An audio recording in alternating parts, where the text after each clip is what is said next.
I reached out to my family on my birthday, not for money, not for attention, just because I felt invisible. My son's reply was short and cold. "We need space from you. Please don't reach out anymore." His wife didn't say a word, she simply liked the message. So I gave them exactly what they asked for. I cut the space wide open. I disappeared.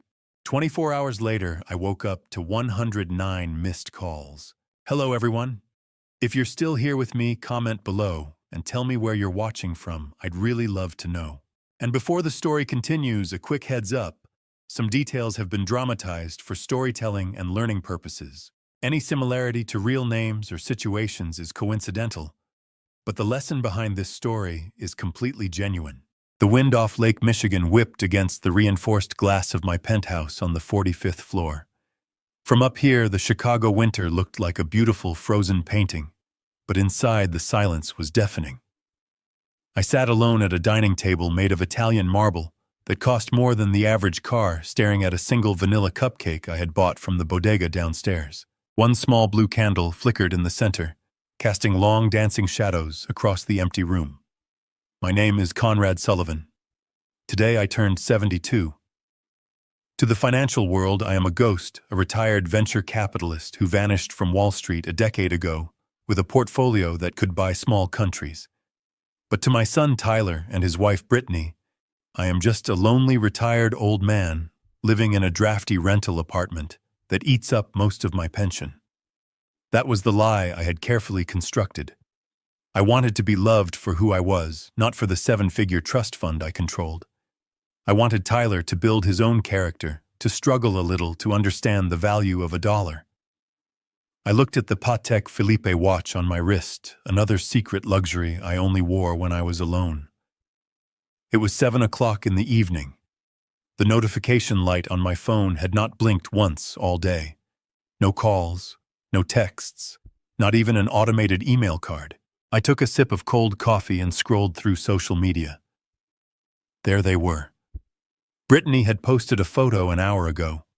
She was wearing a Chanel dress I knew she could not afford, holding a glass of champagne, tagging herself at Le Monde, one of the most expensive 3-star Michelin restaurants in the city. The caption read, "We're living our best life with my CEO husband." Tyler was grinning next to her, wearing a suit that I had secretly paid for through a shell company I set up to fund his failing startup. They were celebrating something, but it certainly wasn't my birthday. I felt a familiar ache in my chest, a heaviness that had nothing to do with my age and everything to do with my heart. I had spent 40 years building an empire to give Tyler a head start, but somewhere along the way, I had failed to teach him how to be a human being. I picked up my phone, my thumb hovering over the family group chat. I hesitated. Was I being pathetic? Was I being the needy old parent they always complained about behind my back? Maybe. But I was also their father. I typed slowly, my fingers stiff. Today I turned 72. I am sitting here with a cupcake and I just missed you guys. I would love to just hear your voices for a minute. Love, Dad. I hit send. The message bubble turned blue. Delivered. I watched the screen, waiting for the 3 little dots that would indicate someone was typing. 1 minute passed, then 10, then 30. The candle on my cupcake burned down until the wax dripped onto the frosting, extinguishing the tiny flame with a hiss. The room went dark again. I was about to stand up and throw the cupcake into the trash when the phone finally buzzed. My heart jumped. I grabbed it, hoping for an apology or maybe a late dinner invitation. It was a reply from Tyler. I put on my reading glasses and squinted at the screen. The words were sharp, concise, and brutal. "Dad, we are busy entertaining important clients. We have talked about this. You are being suffocating. We need space from you. Please do not reach out anymore at all. We will call you when we are ready." Below his message, a small notification popped up. Brittany liked, "We need space from you." I stared at the screen for a long time. I didn't cry, I didn't throw the phone. A strange, cold calm washed over me, replacing the sadness. It was the same feeling I used to get right before I executed a hostile takeover in the boardroom. It was the clarity of a man who realizes a deal has gone bad, and it is time to cut his losses. Space. They wanted space. I stood up and walked to the window, looking down at the city lights. I picked up the cupcake and dropped it into the wastebasket. Then I walked over to my desk and opened my laptop. I logged into the secure server of my bank in Zurich. The interface glowed blue in the dark room. I navigated to the sub-accounts labeled Tyler and Brittany. I looked at the monthly allowance of $50,000 that automatically transferred to cover their mortgage, their car leases, and their credit card bills. They thought this money came from Tyler's business profits. They thought they were self-made. I hovered the mouse over the button that said Active. If they wanted space, I would give them the biggest, coldest, most expensive empty space they had ever known. I clicked Deactivate. Then I pulled up the credit card management portal. 3 black cards with unlimited limits. Status active. I selected all 3. I clicked Report Lost or Stolen. Suspend immediately. I closed the laptop. The silence in the penthouse no longer felt lonely. It felt powerful. I poured myself a glass of vintage whiskey, sat back in my leather chair, and waited for the fallout. It was going to be a long night for them, but for me the party was just getting started. The silence in the penthouse was not peaceful. It was heavy like a physical weight pressing against my chest. 2 hours had passed since I sent that text. 120 minutes of staring at a screen that refused to light up. I watched the city lights of Chicago flicker below millions of people living their lives, connecting, laughing, while I sat in the dark with a stale cupcake and a heart full of foolish hope. I told myself they were just busy. I told myself Tyler was probably driving or in a meeting. I made excuses for them, just like I had done for 30 years. Then the phone buzzed. The sound was loud in the empty room, startling me. My hand shot out to grab it, a reflex born of desperation. The screen illuminated my face in the darkness. It was a message from Tyler. For a split second, relief washed over me. He had replied. He remembered. I put on my reading glasses, my fingers trembling slightly as I unlocked the phone. I expected an apology. I expected a late dinner invitation. I expected at the very least a happy birthday. I read the words once, then twice, then a third time, trying to make the sentences rearrange themselves into something that didn't feel like a knife twisting in my gut. Dad, we are busy entertaining important clients. We have talked about this. You are being suffocating. We need space from you. Please do not reach out anymore at all. We will call you when we are ready. The breath left my lungs in a sharp hiss. Suffocating. I was suffocating, I who had paid for his private schools, his Ivy League tuition, his first car, his second car, his wedding, and the roof over his head, who had stayed in the shadows so he could shine. Then a second notification pinged. A small heart icon. Brittany liked the message.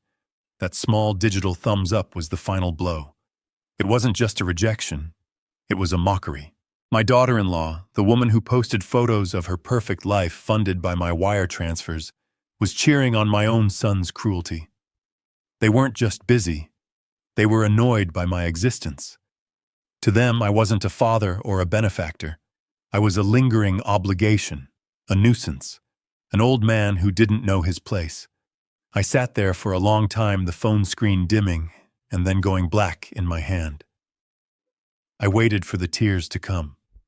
I waited for the crushing sadness that usually follows heartbreak. But it didn't come. Instead, something else happened. A coldness spread through my veins, freezing the pain instantly. It was a familiar sensation, one I hadn't felt since my days in the boardroom, when a competitor tried to hostilely take over my company. It was the absolute crystalline clarity of war. They wanted space. The irony was so sharp it almost made me laugh. They wanted distance from the man, but they had never once asked for distance from the money. They wanted the fruit, but despised the tree. I stood up and walked to the window, my reflection staring back at me against the night sky. The sad, lonely old man who had sat down at this table 2 hours ago was gone. In his place stood Conrad Sullivan, the man who once made Wall Street tremble. I looked at the phone one last time. If it was space they wanted, I would give them the vastest, coldest, most expensive vacuum they had ever experienced. I wouldn't block them out of anger. I would block them out of principle. And I would start by cutting the only cord that truly connected us, the one made of gold. I walked over to the heavy oak desk in the corner of the room, the only piece of furniture in the penthouse that I actually owned. It was solid, immovable, and scarred from years of work, much like the truth I had been hiding for a decade. I sat down and opened my laptop. The screen glowed to life, cutting through the shadows. I didn't open email or social media. I launched a secure browser and navigated to the portal of the Zurich Canton Bank. My fingers moved automatically, typing in a complex 30-character password I had memorized long ago. Then came the biometric scan. I pressed my thumb against the reader. A moment later, the screen flashed, "Access granted." Rows of numbers and diversified portfolios filled the display. To the world, and specifically to my son, I was Conrad Sullivan, the retiree who complained about the price of heating oil and drove a 10-year-old sedan. But on this screen, I was a portfolio worth over $50 million. I scrolled past the municipal bonds and the international equities until I reached the sub-account labeled Family Trust Beneficiary Tyler Sullivan. I stared at the number in the recurring transfer column. $50,000. Every single month on the first, that sum silently left my account and landed in Tyler's. For 5 years, he had believed this money was revenue from his tech startup, Technovation. He walked around with his chest puffed out, believing he was a self-made genius CEO who had conquered the market. He had no idea that his company's biggest client, the mysterious angel investor known only as Zeus, was actually his father sitting in the dark. I clicked on the transaction breakdown. It was a manifesto of their ingratitude. Mortgage payment for the 6-bedroom house in the suburbs, $12,000. Leases for the Porsche and the Tesla, $4,000. The automatic payment for Brittany's credit card, covering her influencer lifestyle, ranged between $15,000 and $20,000 a month. It was all there. The trips to Tulum, the designer handbags, the 3-star Michelin dinners. They weren't living the American dream. They were living on my lifeblood funded by my past sacrifices, while they treated me like a lingering ghost they wished would just disappear. We need space. The words echoed in my mind, mocking me. They wanted space from the man, but they had certainly never asked for space from the money. I looked at the cursor hovering on the screen. It was resting over a small green button that read, "Status active." My hand didn't tremble. The hesitation I had felt earlier, that nagging fatherly instinct to protect my boy from the harshness of the world, was gone. It had been incinerated by his text message. I was back in the boardroom now. I was looking at a failing investment, a project that was bleeding capital and producing 0 returns. In business, you don't keep pouring water into a bucket with a hole in the bottom. You throw the bucket away. If they wanted space, I would give them the vacuum of space. Absolute freezing nothingness. I clicked the button. A dialog box popped up in the center of the screen. Warning. This will immediately suspend all scheduled transfers and freeze all linked credit lines.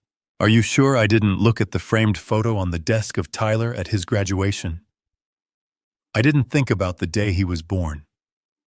I thought about the silence of my phone on my 72nd birthday. I thought about Brittany liking the message that told me to go away. I clicked yes. The screen refreshed. The green active button turned to a stark gray, suspended. I wasn't done. I navigated to the corporate holding accounts for Technovation.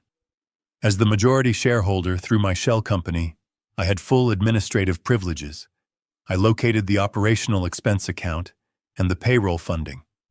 I selected freeze assets pending audit. I closed the laptop with a soft final click. The room was dark again, but the heavy feeling in my chest had lifted.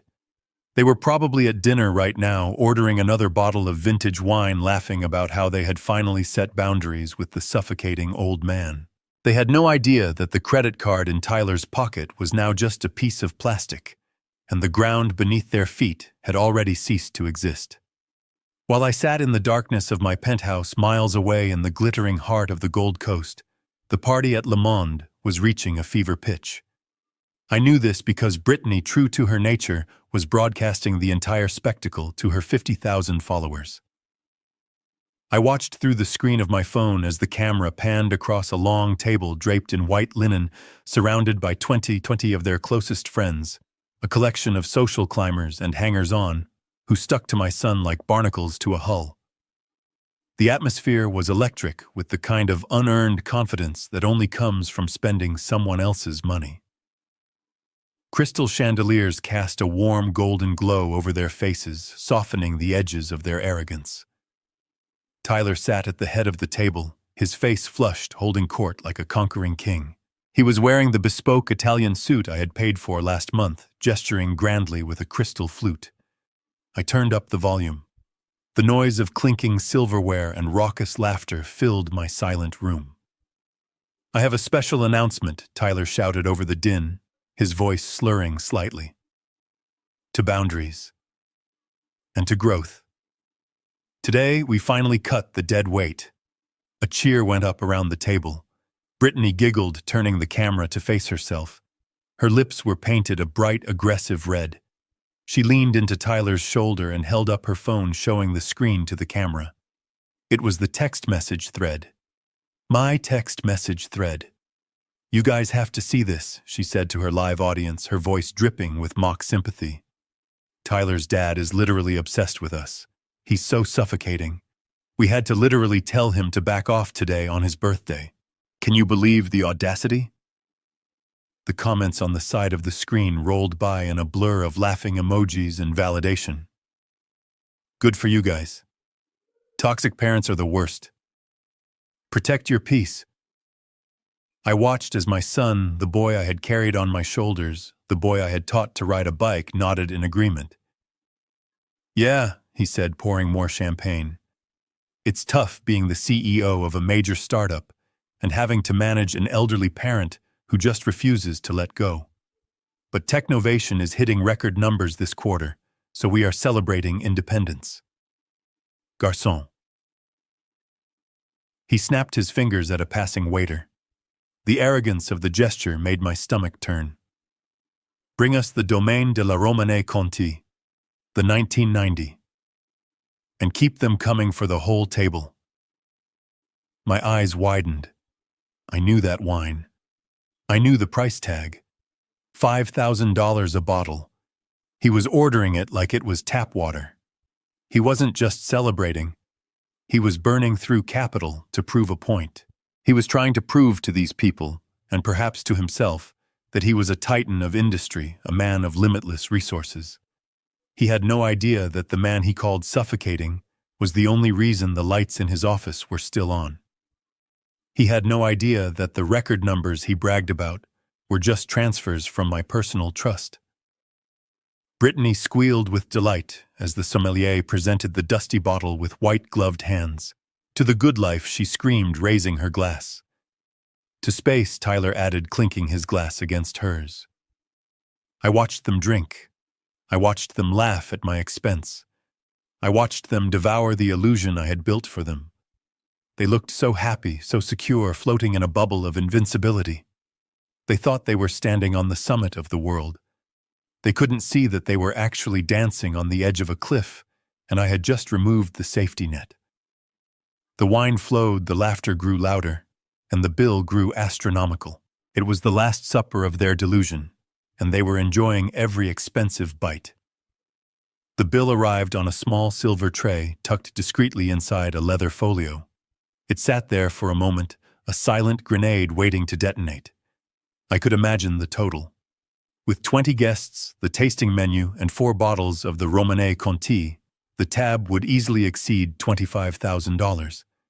That is more than most families earn in 6 months burned in 4 hours of gluttony. Tyler didn't even open the folder. He didn't check the itemized list. He didn't verify the total.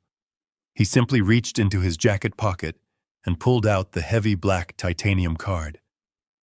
It was the Centurion card, the ultimate symbol of status issued in my name but authorized for his use.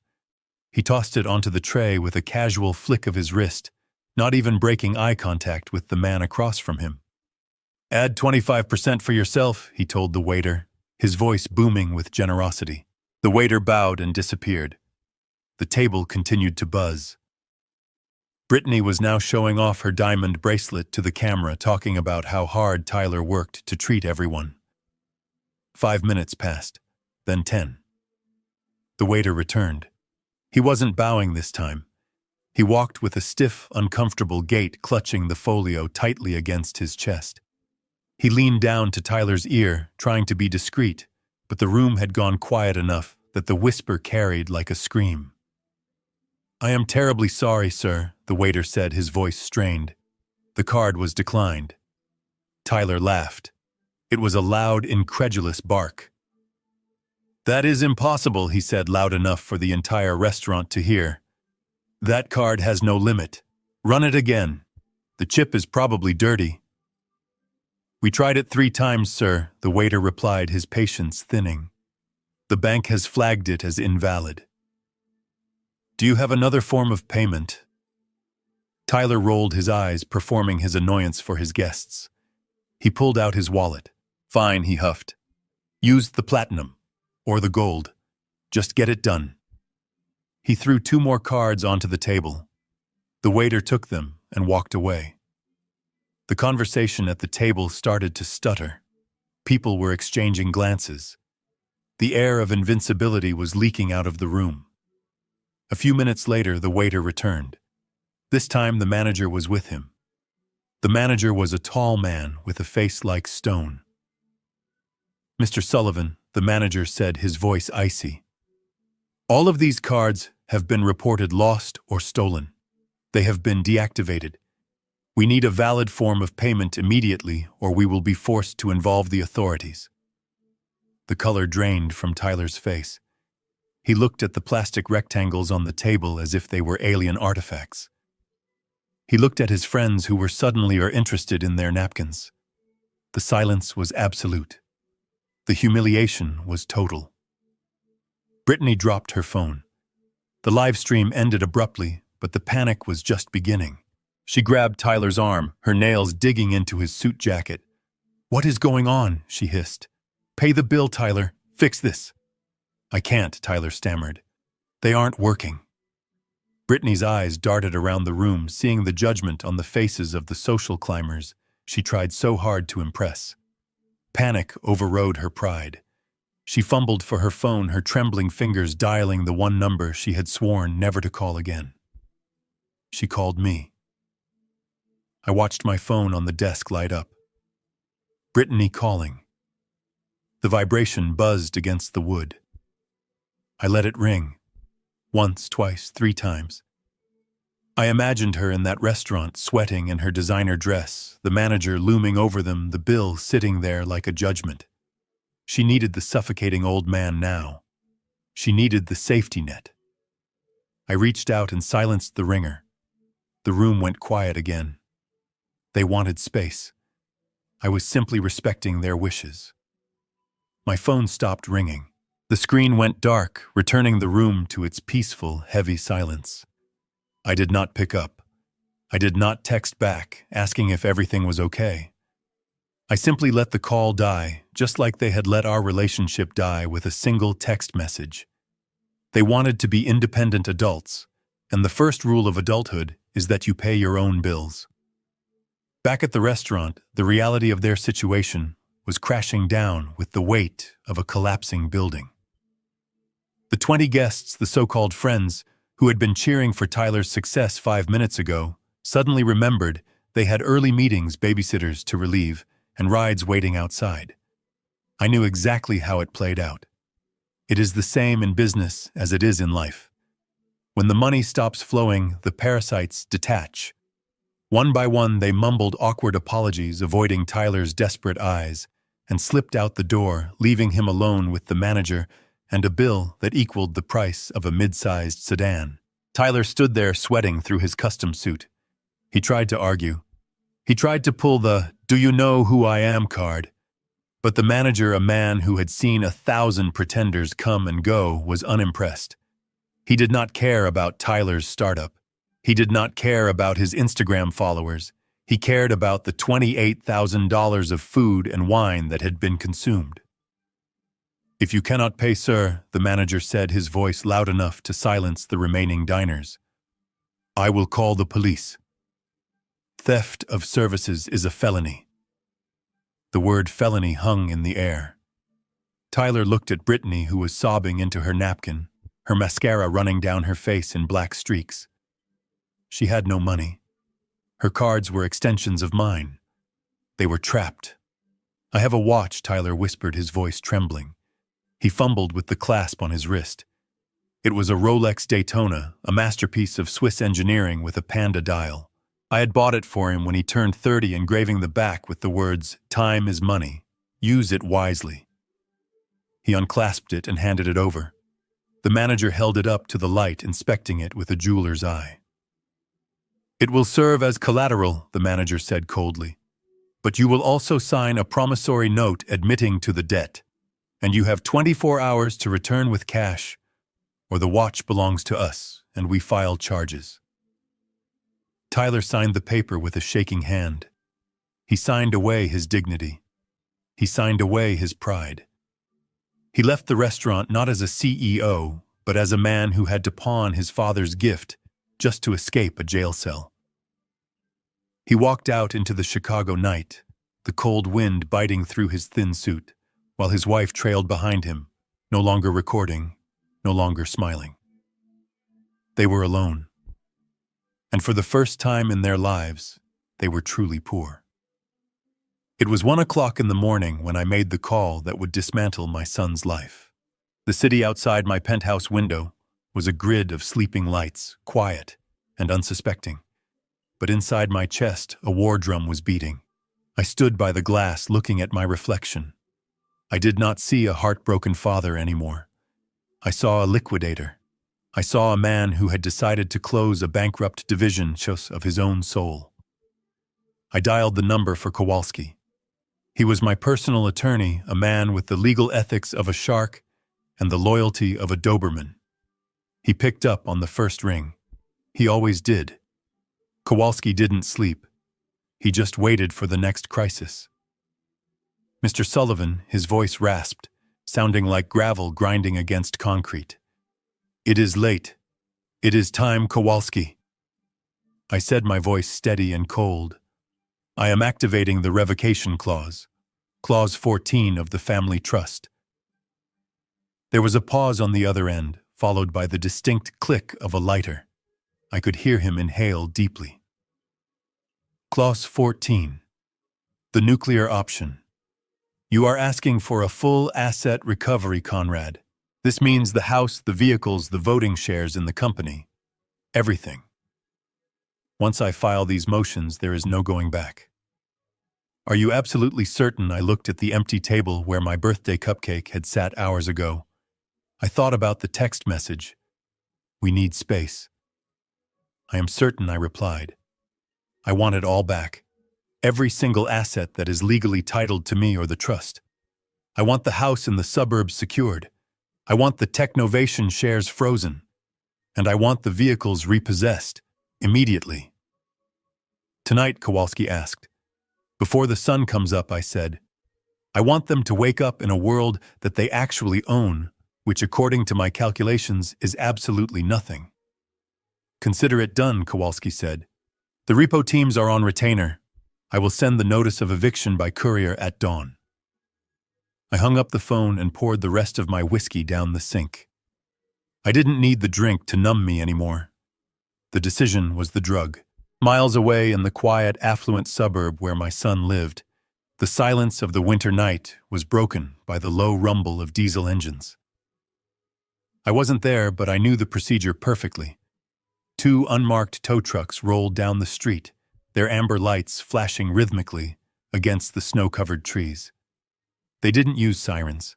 They didn't knock on the door. They were predators coming for their prey. The first truck backed into the driveway, positioning itself in front of the silver Porsche 911 Carrera. It was Tyler's pride and joy, the car he parked in the front spot at every valet stand, the car he revved at stoplights to make sure people looked at him. The driver hopped out, hooked the chains to the axle, and engaged the winch. With a mechanical whine, the German engineering was lifted into the air, dangling helplessly like a toy. The second truck went for Brittany's Tesla Model X, the white SUV she used as a backdrop for half of her social media videos. It was loaded up in less than 3 minutes. Inside the dark house, Tyler and Brittany were likely sleeping the deep, exhausted sleep of the deluded. They probably thought the restaurant incident was just a banking error, a glitch I would fix in the morning with a phone call and an apology. They didn't hear the chains rattling. They didn't see their status symbols being dragged away into the darkness, leaving nothing behind but empty oil stains on the concrete. The umbilical cord had been cut, and the harsh cold of reality was rushing in. The sun rose over Lake Michigan, a pale, icy blue illuminating the sharp edges of the Chicago skyline. I stood by the floor-to-ceiling windows of my penthouse holding a steaming mug of Jamaican Blue Mountain coffee. It was the kind of morning I usually spent reading the Wall Street Journal and worrying about whether my son had remembered to pay his property tax. But today the worry was gone. In its place was a strange, vibrating energy. It was the adrenaline of the hunt. I walked over to the kitchen island, where I had left my phone face down the night before. I turned it over. The screen lit up like a slot machine hitting a jackpot. The number was staggering. 109 missed calls. I scrolled through the notification history. It was a digital timeline of their descent into madness. The calls started at 11:30 last night, right after the restaurant incident. Then there was a cluster at 3 in the morning, followed by a frantic barrage at 5:15, which I assumed was the moment they realized their driveway was empty. I unlocked the phone and opened the text thread. It was fascinating to watch the tone shift. At midnight, Tyler had written, "Dad, pick up the phone. There is a glitch with the bank. We are stuck. Call the bank now." By 2 in the morning, the tone had shifted to aggression. "You are embarrassing us. Fix this immediately. If this is some kind of sick joke about the birthday text, it isn't funny." By 5:30, the panic had set in. The cars are gone. Someone stole the Porsche and the Tesla. "Dad, please answer. We called the police and they said the vehicles were repossessed. That is impossible. Call us back." And finally at 7 o'clock, a message from Brittany. "Please, Conrad. We are scared. We don't have cash for a cab. We are stranded. Just call us." I took a sip of my coffee, savoring the rich, dark flavor. I did not feel a twinge of guilt. I did not feel the urge to rescue them. For 30 years I had been their firefighter, rushing in to extinguish every flame they lit. Today I was the one holding the matches. I did not text back. Texting was too informal, too intimate for the new relationship dynamic we had established. Instead, I walked to my laptop and opened my email client. I composed a new message addressed to Tyler and Brittany. Subject, respace. I typed slowly, ensuring every word was precise. "Dear Tyler and Brittany, I received your message yesterday regarding your need for space and independence. I have spent the night reflecting on your request, and I realized you are absolutely right. Boundaries are healthy. Independence is necessary. Therefore, effective immediately, I am granting you the total space you asked for. I have removed myself completely from your financial lives to ensure you have the freedom to succeed on your own merits without my suffocating influence. The cars, the house, and the allowance were clearly holding you back from your true potential. Per your request, I will not reach out anymore. I trust you will figure out the logistics of your new life. Respectfully, Dad." I read it over once. It was polite. It was professional. It was devastating. I hit send. Then I turned off my phone again. The hunt was over for the morning. Now it was time to watch them run. The silence in the 6-bedroom suburban mansion was different that morning. It wasn't the peaceful quiet of luxury. It was the dead, heavy silence of abandonment. Tyler woke up shivering. He pulled the Egyptian cotton duvet tighter around his chin, but the chill had already seeped into the mattress. He reached for the thermostat control on his bedside table, tapping the glass screen. Nothing happened. The display remained black. He sat up, his breath forming a visible cloud in the bedroom air. The radiant floor heating, usually set to a comfortable 72 degrees, was stone cold beneath his feet. "Brittany," he called out, his voice raspy from the stress of the previous night. "Is the power out?" From the master bathroom, a scream answered him. It wasn't a scream of terror, but of pure, spoiled frustration. Tyler ran in to find his wife wrapped in a towel, staring at the rainfall showerhead, with betrayal in her eyes. "There is no water," she shrieked. I turned the handle, and nothing came out. Not even a drip. I can't wash my face. I can't brush my teeth. What is happening? Tyler grabbed his phone. No Wi-Fi signal. The smart home system, which controlled everything from the blinds to the security locks, was offline. The house was dead. He navigated to his cellular data, desperate to check the utility accounts. But the realization hit him before the page even loaded. The utilities weren't in his name. They never had been. They were in the name of the Sullivan Family Trust. Dad Tyler whispered the word, tasting like ash in his mouth.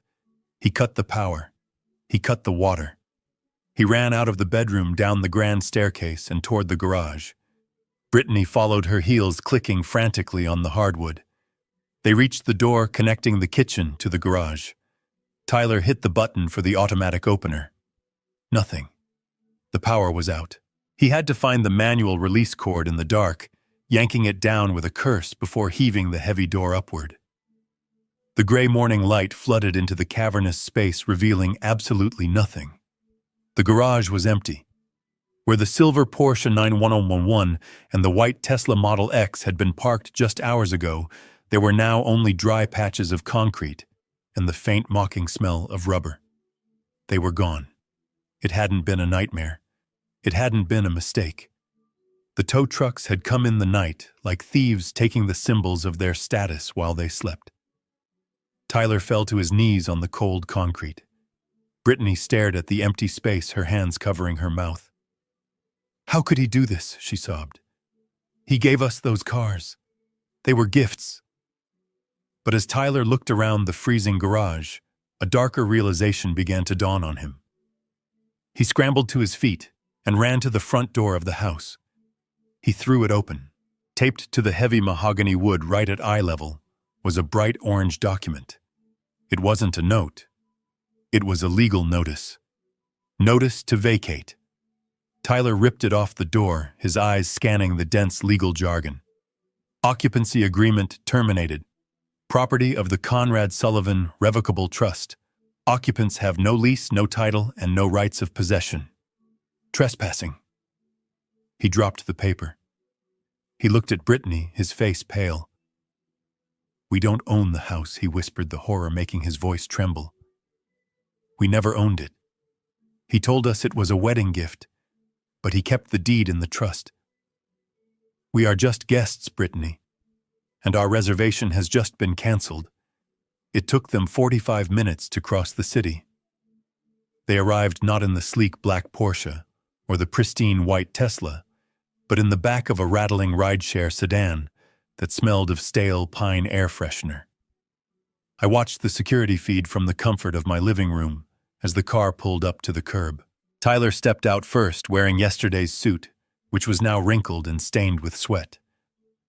Brittany followed, wrapped in a coat that cost more than the driver's car, but looking frantic and disheveled, her unwashed hair tucked hastily under a beanie. They marched toward the revolving glass doors of the Pinnacle with the desperate entitlement of people who refuse to believe their key to the castle has been taken away. I saw Tyler reach into his pocket and pull out his platinum access fob. For 5 years, that small piece of plastic had been his magic wand. It opened the private gates called the elevator and granted him access to the rooftop lounge where he liked to impress his friends. He strode up to the security turnstile and tapped the fob against the reader, not even breaking his stride. The machine let out a harsh, low buzz. A red light flashed. Access denied. Tyler stopped, confused. He tapped it again, harder this time. Buzz. Red light. He looked at the device as if it had personally insulted him.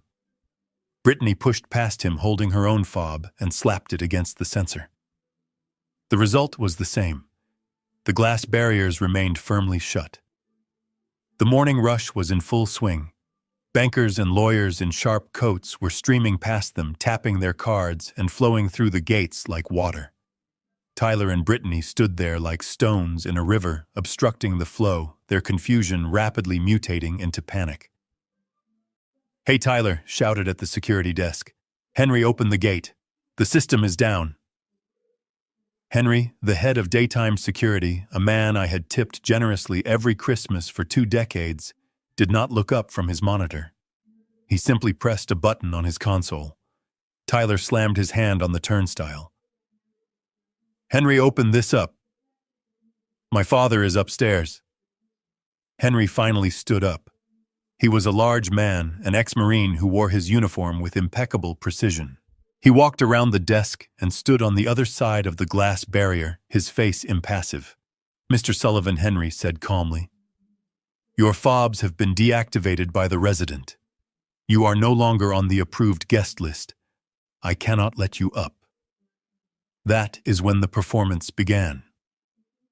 Tyler realized that force wouldn't work, so he switched to the only other weapon he had left: manipulation. He turned to the crowded lobby, raising his voice so that every resident waiting for the elevator could hear. "He is confused," Tyler yelled, pointing a trembling finger at the ceiling. "My father is 72 years old. He is having a mental episode. He locked us out because he doesn't know who we are. He is off his medication." Brittany jumped in right on cue, grabbing the arm of a woman passing by. "Please, you have to help us. He is up there all alone. He could be hurting himself. He thinks we are enemies. He is suffering from dementia, and he has cut off his own family.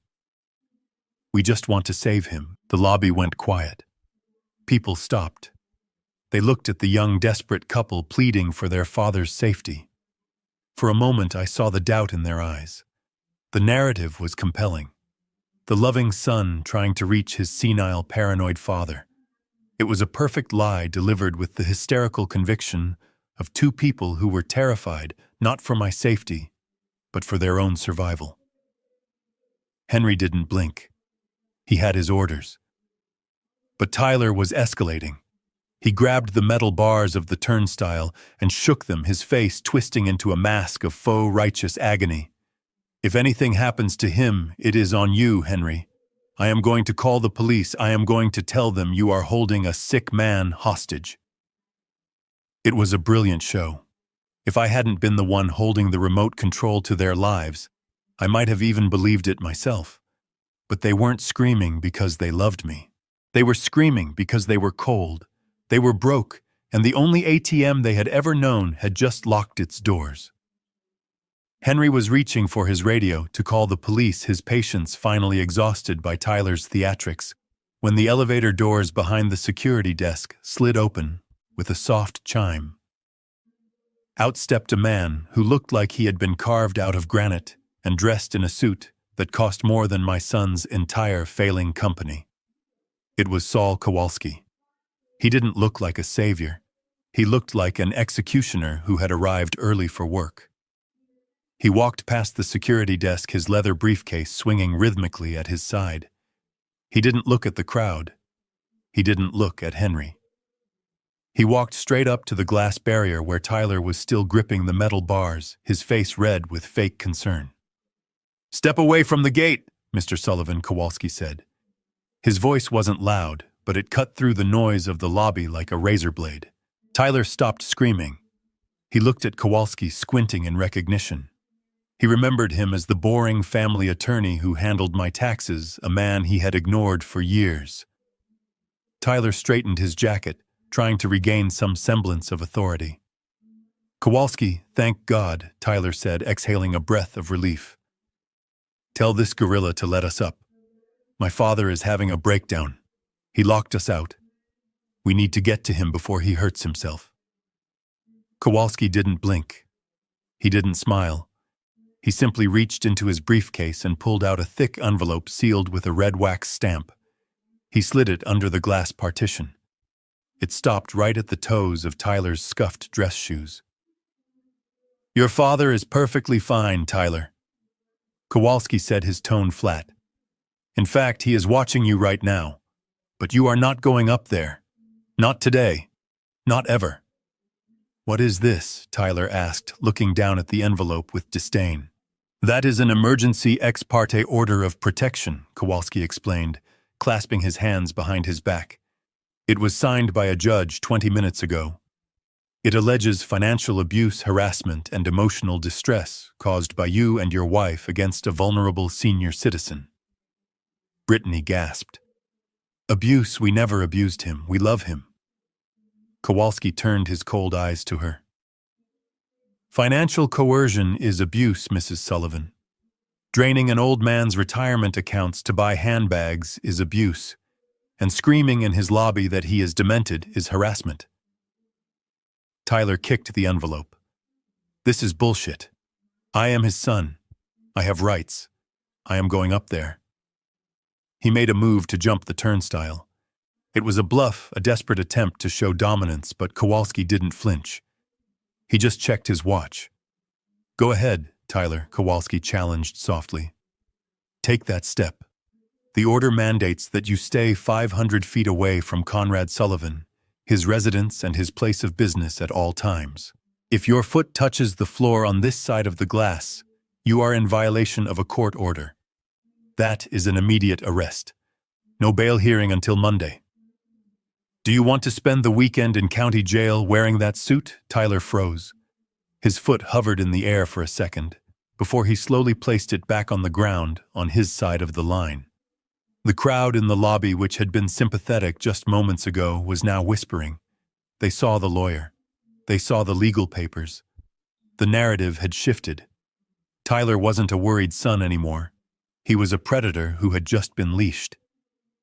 Brittany grabbed Tyler's arm, pulling him back toward the revolving doors. "Come on," she hissed, her face pale. "Let's go. We have to call a lawyer." Kowalski watched them retreat, his expression unchanging. "Just so you know," he called out to their backs, "I have also served copies of this order to every bank in Chicago. Good luck opening a new account." Tyler didn't look back. He pushed through the doors into the cold, leaving the envelope lying on the floor like a piece of trash. Up in the penthouse, I took a sip of my coffee. The first battle was won. But I knew my son.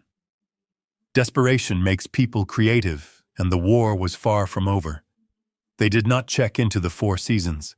They did not even check into a Holiday Inn. With their credit cards frozen, their bank accounts locked, and only $200 of emergency cash Tyler found crumpled in his jacket pocket, my son and his wife ended up at the Sleep Ease Motel on the edge of the industrial district. It was the kind of place that rented rooms by the hour and smelled permanently of stale cigarettes and regret. I can only imagine the shock to their systems. Just 24 hours ago, they were sleeping on 800 thread-count Egyptian cotton sheets. Now they were staring at a polyester bedspread patterned with cigarette burns. The neon sign outside their window buzzed with a dying epileptic flicker, casting a sickly red strobe light across the cramped room. Brittany stood in the center of the sticky carpet, refusing to take off her white Balenciaga coat. She looked like a swan trapped in a sewer. She stared at the bathroom door, which was hanging off its hinges, and then she turned to Tyler. The shock was wearing off, replaced by a venomous, panicked rage. "This is it," she screamed, her voice cracking. This is your solution. We are sleeping in a crack den. Tyler was sitting on the edge of the sagging mattress, his head in his hands. He looked defeated, stripping off his Italian silk tie, as if it were a noose. "It is just for tonight, Brittany," he muttered. "Just until I get hold of a lawyer. Just until I fix this." "Fix this," she laughed, a high-pitched, hysterical sound. "You cannot even fix the Wi-Fi on your phone, Tyler. You are useless. You told me you owned the company. You told me the trust fund was ironclad. You lied to me." "I did not lie," Tyler snapped, standing up to face her. The room was so small they were almost nose to nose. "Dad manipulated everything. He set us up." "Oh, blame your daddy," Brittany sneered. "That is all you ever do. You are 32 years old and you cannot buy a sandwich without his permission. I married a CEO, Tyler. I did not marry a charity case who drags me into a roach motel." The air in the room grew heavy with resentment. This was the first crack in their perfect, curated marriage. As long as the money was flowing, they were the perfect team united in their greed and entitlement. But without the grease of my wealth, the gears of their relationship were grinding together, sparking and screeching. Tyler glared at her, his face flushing red. "Maybe if you hadn't spent $15,000 on handbags last month, we would have some savings," he shouted. "Maybe if you didn't need a new outfit for every single Instagram post, we wouldn't be broke the second the tap ran dry." "You bled me dry, Brittany. I bled you dry," she screamed back, shoving him. "You encouraged it. You wanted the trophy wife. You wanted the image. Well, look at the image now, Tyler. We are homeless. We are nobodies. And it is entirely your fault because you were too stupid to secure the assets." She grabbed her purse and marched into the tiny bathroom, slamming the door so hard that a piece of plaster fell from the ceiling. Tyler kicked the nightstand, sending the cheap plastic lamp crashing to the floor. He sat back down on the bed, burying his face in his hands again. The buzzing neon light flickered on and off, illuminating a man who was realizing for the first time that he brought absolutely nothing to the table but his last name. And right now, that name wasn't worth the price of a cheap motel room. The silence that followed their argument was thick and suffocating, broken only by the rhythmic dripping of a leaky faucet in the bathroom. Tyler sat on the edge of the bed, staring at the stained carpet, his mind racing like a rat in a trap. He needed a way out. He needed a solution that did not involve getting a job or apologizing, because both of those options were beneath him. He replayed the events of the last 24 hours in his head. The text message, the eviction, the lawyer in the lobby. Suddenly, he stopped. He remembered what he had shouted in the lobby of the Pinnacle. He is confused. He is having a mental episode. A slow, cold smile spread across his face. It was the smile of a man who had just found a weapon in the mud. "Brittany," he said, his voice low and steady. "Come out here." Brittany emerged from the bathroom, her eyes puffy and red. She looked at him with exhaustion. "What do you want, Tyler?" "If you're going to tell me to calm down again, I am leaving." "I am not going to tell you to calm down," Tyler said, standing up. "I am going to tell you how we get it all back. The house, the cars, the money, everything." Brittany crossed her arms, skeptical. "How you just said we are blocked. The lawyer said we would go to jail if we got close to him." "We are looking at this the wrong way," Tyler explained, pacing the small room. "We are acting like victims of a mean father. But what if we change the narrative? What if we are the victims of a sick father?" Brittany frowned. "He isn't sick, Tyler. He is sharper than both of us combined." "It does not matter what he is," Tyler snapped. "It matters what we can prove. Think about it. He is 72 years old. He lives alone. He has no other family. And out of nowhere, he makes a massive, irrational financial decision that destroys his only son's life. He cuts off contact. He acts paranoid. To an outsider, that does not look like punishment. that looks like dementia. He paused, letting the word hang in the air. Dementia. If we can prove he is mentally incompetent. Tyler continued, the excitement building in his voice, then his decisions are legally void. The eviction, the frozen accounts, the restraining order, all of it gets thrown out. The court will have to appoint a legal guardian to manage his estate. A conservator. Brittany's eyes widened as the realization hit her. Conservatorship. Like they do with celebrities who lose their minds. Exactly, Tyler said. And who is the most logical choice to be his guardian, his only son? If I get conservatorship, I become Conrad Sullivan. I control the trust. I control the bank accounts. I control him. We can put him in a nice facility somewhere very quiet and very far away, and we move back into the house. We get our lives back, Brittany, and we get to be the heroes who saved him from himself. But we need a doctor. Brittany whispered, the fear mixing with greed in her eyes. A judge will not just take our word for it.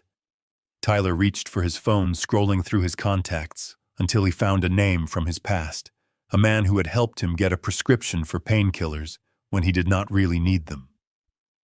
Doctors are just people, Brittany, Tyler said darkly, and people can be persuaded. We just need to find one who likes money as much as we do. He hit the call button. The desperation in the room had shifted into something far more sinister. They were no longer just spoiled children throwing a tantrum. They were conspirators plotting to strip a man of his freedom.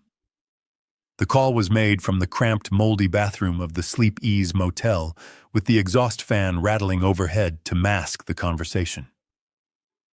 Tyler sat on the closed lid of the toilet, his knees bouncing nervously as the phone rang. He was dialing Dr. Aris Thorne, a man whose medical license was less of a credential and more of a shield for his criminal activities. Thorne was a concierge doctor for the city's elite, the kind of physician who didn't ask why you needed a prescription for high-grade opioids or why you had a bruise that matched the shape of a golf club. He was a man who understood that truth was a flexible commodity, provided the price was right. Thorne answered on the second ring, his voice smooth and detached, like he was discussing a dinner reservation rather than a conspiracy.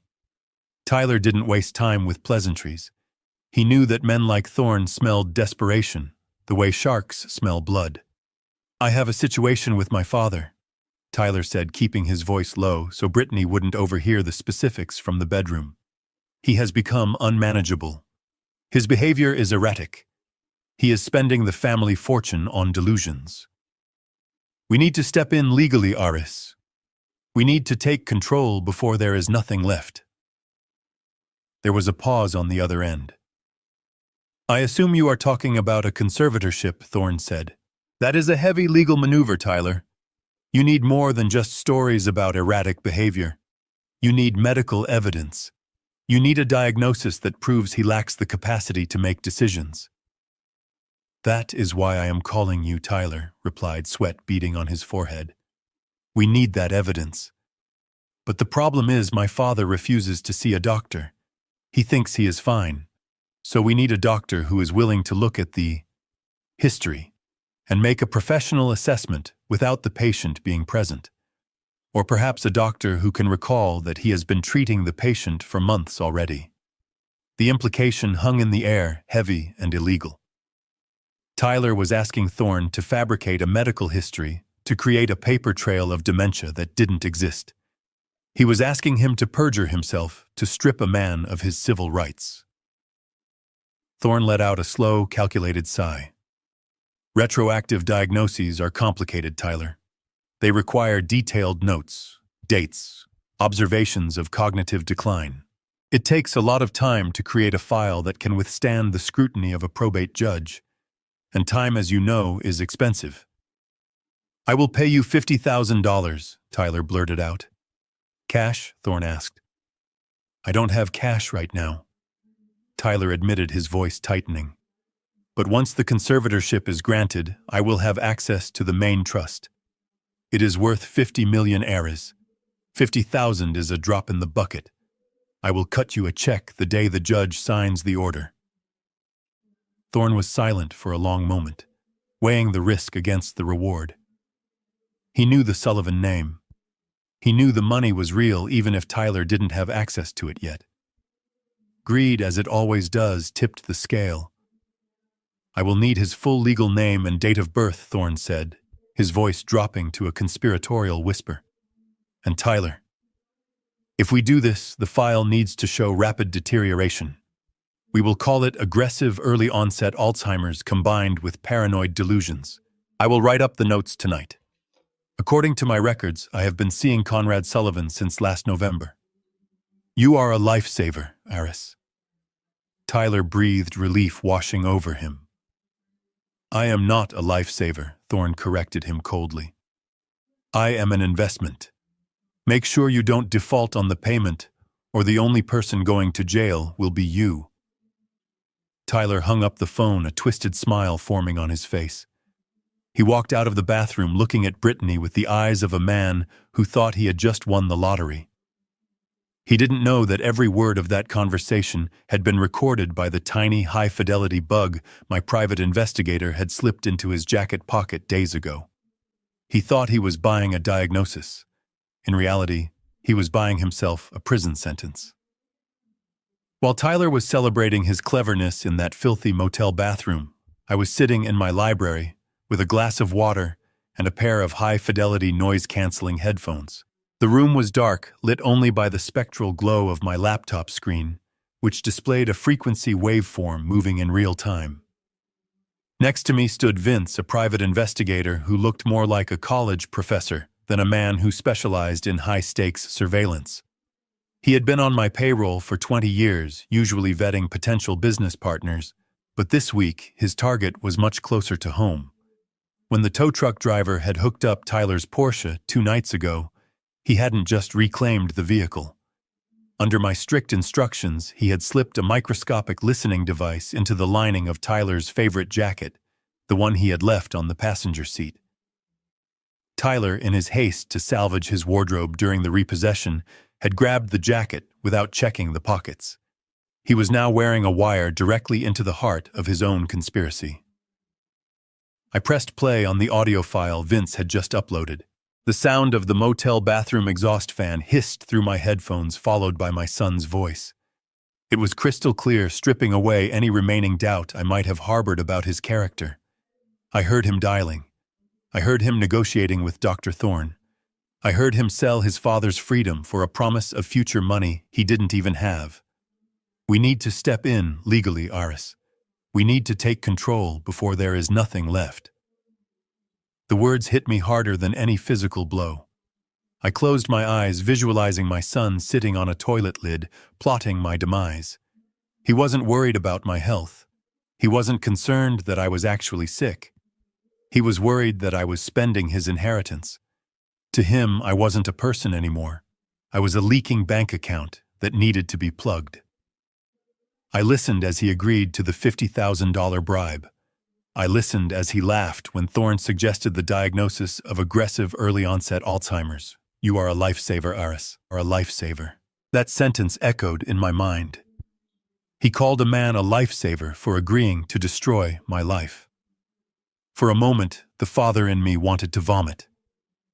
I remembered teaching Tyler to fish on the lake in Wisconsin. I remembered holding his hand when he got his tonsils out. I remembered the look of pride on his face when he graduated college. How had that boy become this monster? But then the businessman took over. The part of me that had survived bear markets and corporate raiders pushed the grief into a small locked box in the back of my mind. This wasn't a family tragedy anymore. This was a criminal conspiracy. This was fraud. This was a felony. Vince looked at me, his face grim. "Do you want me to take this to the police now?" "Mr. Sullivan, we have enough for an arrest." I took off the headphones and looked at the waveform on the screen, now a flat line of silence. "Not yet," I said, my voice steady. "An arrest now would be too easy. He would claim he was desperate. He would play the victim. If we strike now, he might get a plea deal. No, Vince. We are going to let him play this hand all the way to the end. I wanted him to file the papers. I wanted him to stand in front of a judge and swear under oath that I was insane. I wanted him to commit fully to the lie so that when the trap finally snapped shut, there would be no wiggle room, no excuses, and absolutely no escape. I looked at the file name on the screen, Evidence Conspiracy 001. I saved it to 3 different secure cloud servers. Let him think he has won, I told Vince. Let him walk into court thinking he is the smartest man in the room. Because the higher he climbs, the harder the fall is going to be. And I intend to make sure he hits every single branch on the way down. The knock on my door came at 10 o'clock in the morning. It was not the rhythmic, polite knock of the concierge delivering a package. It was the sharp, authoritative rap of the legal system coming to collect a debt I did not owe. I opened the door to find a man I did not know, a process server with a face devoid of expression, holding a thick manila envelope. "Mr. Conrad Sullivan," he asked. I nodded. "You have been served," he said, thrusting the package into my chest, before turning and walking away without another word. I closed the door and walked to the kitchen island. I did not need to open the envelope to know what was inside, but I needed to see the specific lies my son had chosen to tell.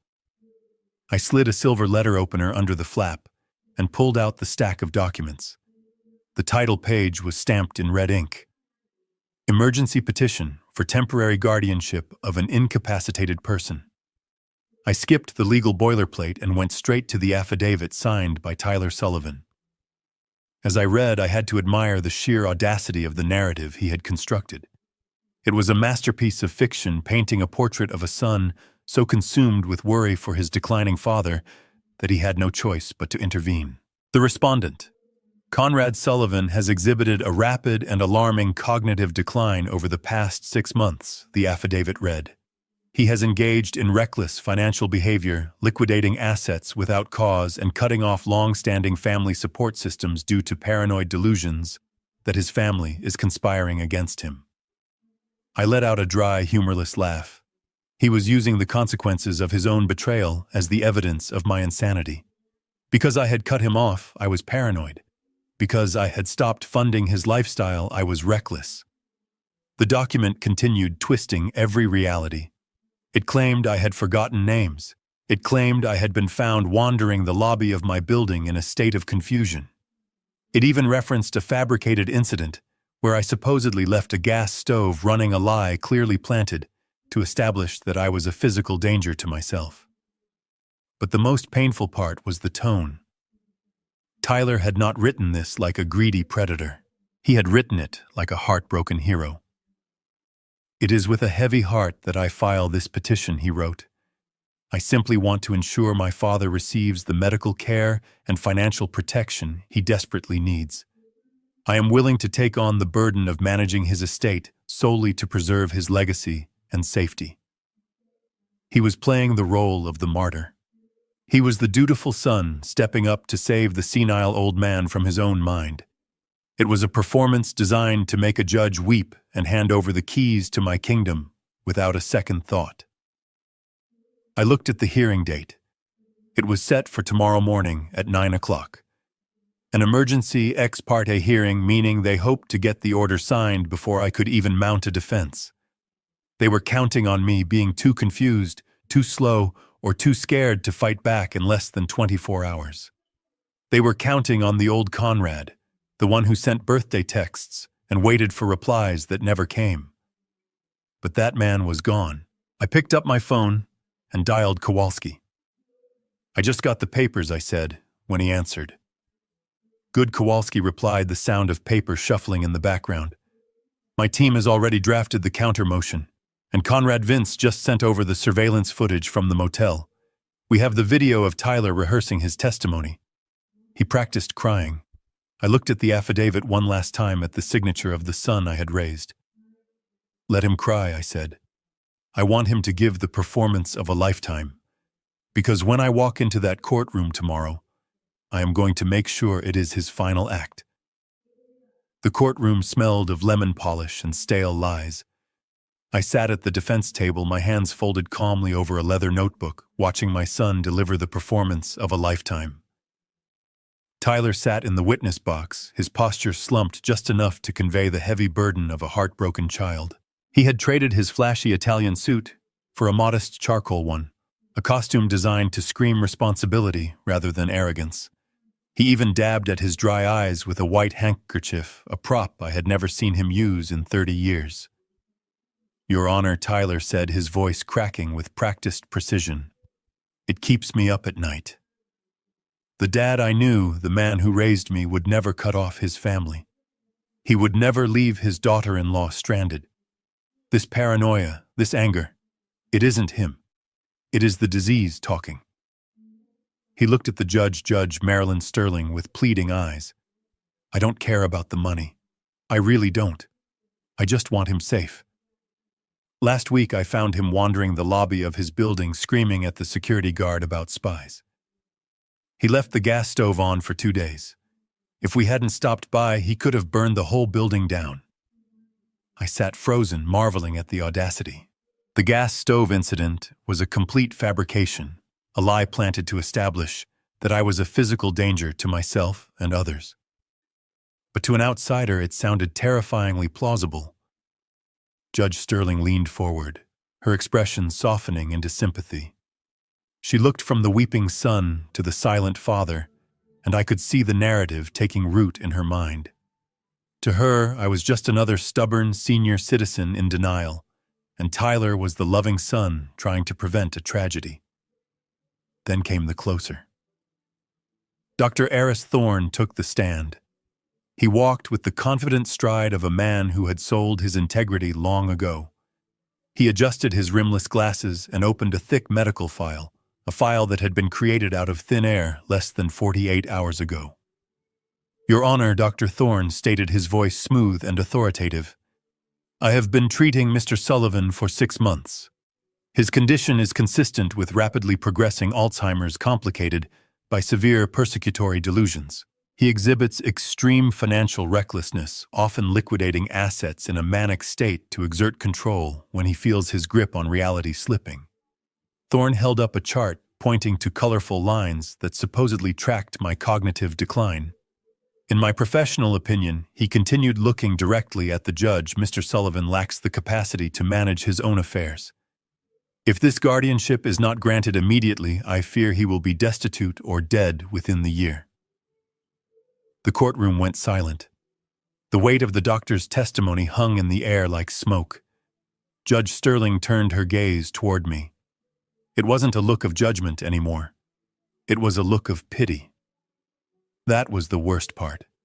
She was looking at me like I was already gone, a shell of a man who needed to be managed by the very people trying to rob him. "Mr. Sullivan," the judge said softly, "do you have any response to this testimony? Do you understand why your son is asking for this authority?" I stood up slowly. I buttoned my jacket. I did not look at the judge. I looked at Tyler. He had stopped crying. He was watching me from the plaintiff's table, and for a split second, the mask slipped. A tiny triumphant smirk played on his lips. He thought he had done it. He thought he had checkmated the old man. He had no idea that I wasn't playing chess. I was playing poker, and I was about to show my cards. I stood up from the defense table, not with the shaky frailty my son had just described, but with the fluid, calculated precision of a man who had spent 40 years closing deals that shaped the national economy. The silence in the courtroom shifted instantly from pity to confusion. They were expecting a confused geriatric in a cardigan, mumbling about lost keys and forgotten names. Instead, they were looking at a predator in a $10,000 bespoke Brioni suit, the fabric dark as midnight and sharp enough to cut glass. I adjusted my silk tie, feeling the eyes of the room adjust to this new reality. I saw Tyler's smirk falter. He blinked, unsure of what he was seeing. He had convinced himself so thoroughly of his own lie that seeing the truth standing 6 feet tall in front of him must have felt like a hallucination. I didn't say a word. I didn't need to. In my world, the person who speaks first loses. I simply turned my gaze toward Judge Sterling. I held her eyes, letting her see the clarity, the focus, and the icy intelligence that burned there. There was no fog of dementia. There was only the cold, hard steel of resolve. The bailiff, who had been leaning casually against the wall, straightened up. The court stenographer paused, her fingers hovering over the keys. The air in the room grew heavy, charged with the electricity of a storm about to break. I walked slowly around the table, my Italian leather shoes making a rhythmic, authoritative click against the floor. I stopped directly in front of Dr. Thorne. The good doctor who moments ago had been pontificating about my cognitive decline suddenly looked very small. He swallowed hard, his Adam's apple bobbing nervously as he avoided my gaze. He knew. In that split second, he knew he had bet on the wrong horse. I turned back to the judge, offering a single respectful nod. Then I looked at my lawyer, Saul Kowalski. He was sitting with his arms crossed, a shark waiting for the water to fill with blood. I didn't give a verbal command. I just raised 2 fingers slightly, a gesture I had used for decades to signal the execution of a hostile takeover. Kowalski stood up. He didn't rush. He picked up a remote control and a flash drive with the slow deliberation of an undertaker. He walked to the center of the room, plugging the drive into the court's presentation system. The large screens mounted on the walls flickered to life. "Your Honor," Kowalski said, his voice deep and gravelly, filling the silent room. "Before you make a ruling on Mr. Sullivan's mental capacity, the defense would like to submit Exhibit A. We call this piece the rehearsal." Tyler started to rise from his seat, panic flashing in his eyes. "Objection," he stammered. "This wasn't submitted to us. We haven't seen this." "Sit down, Mr. Sullivan."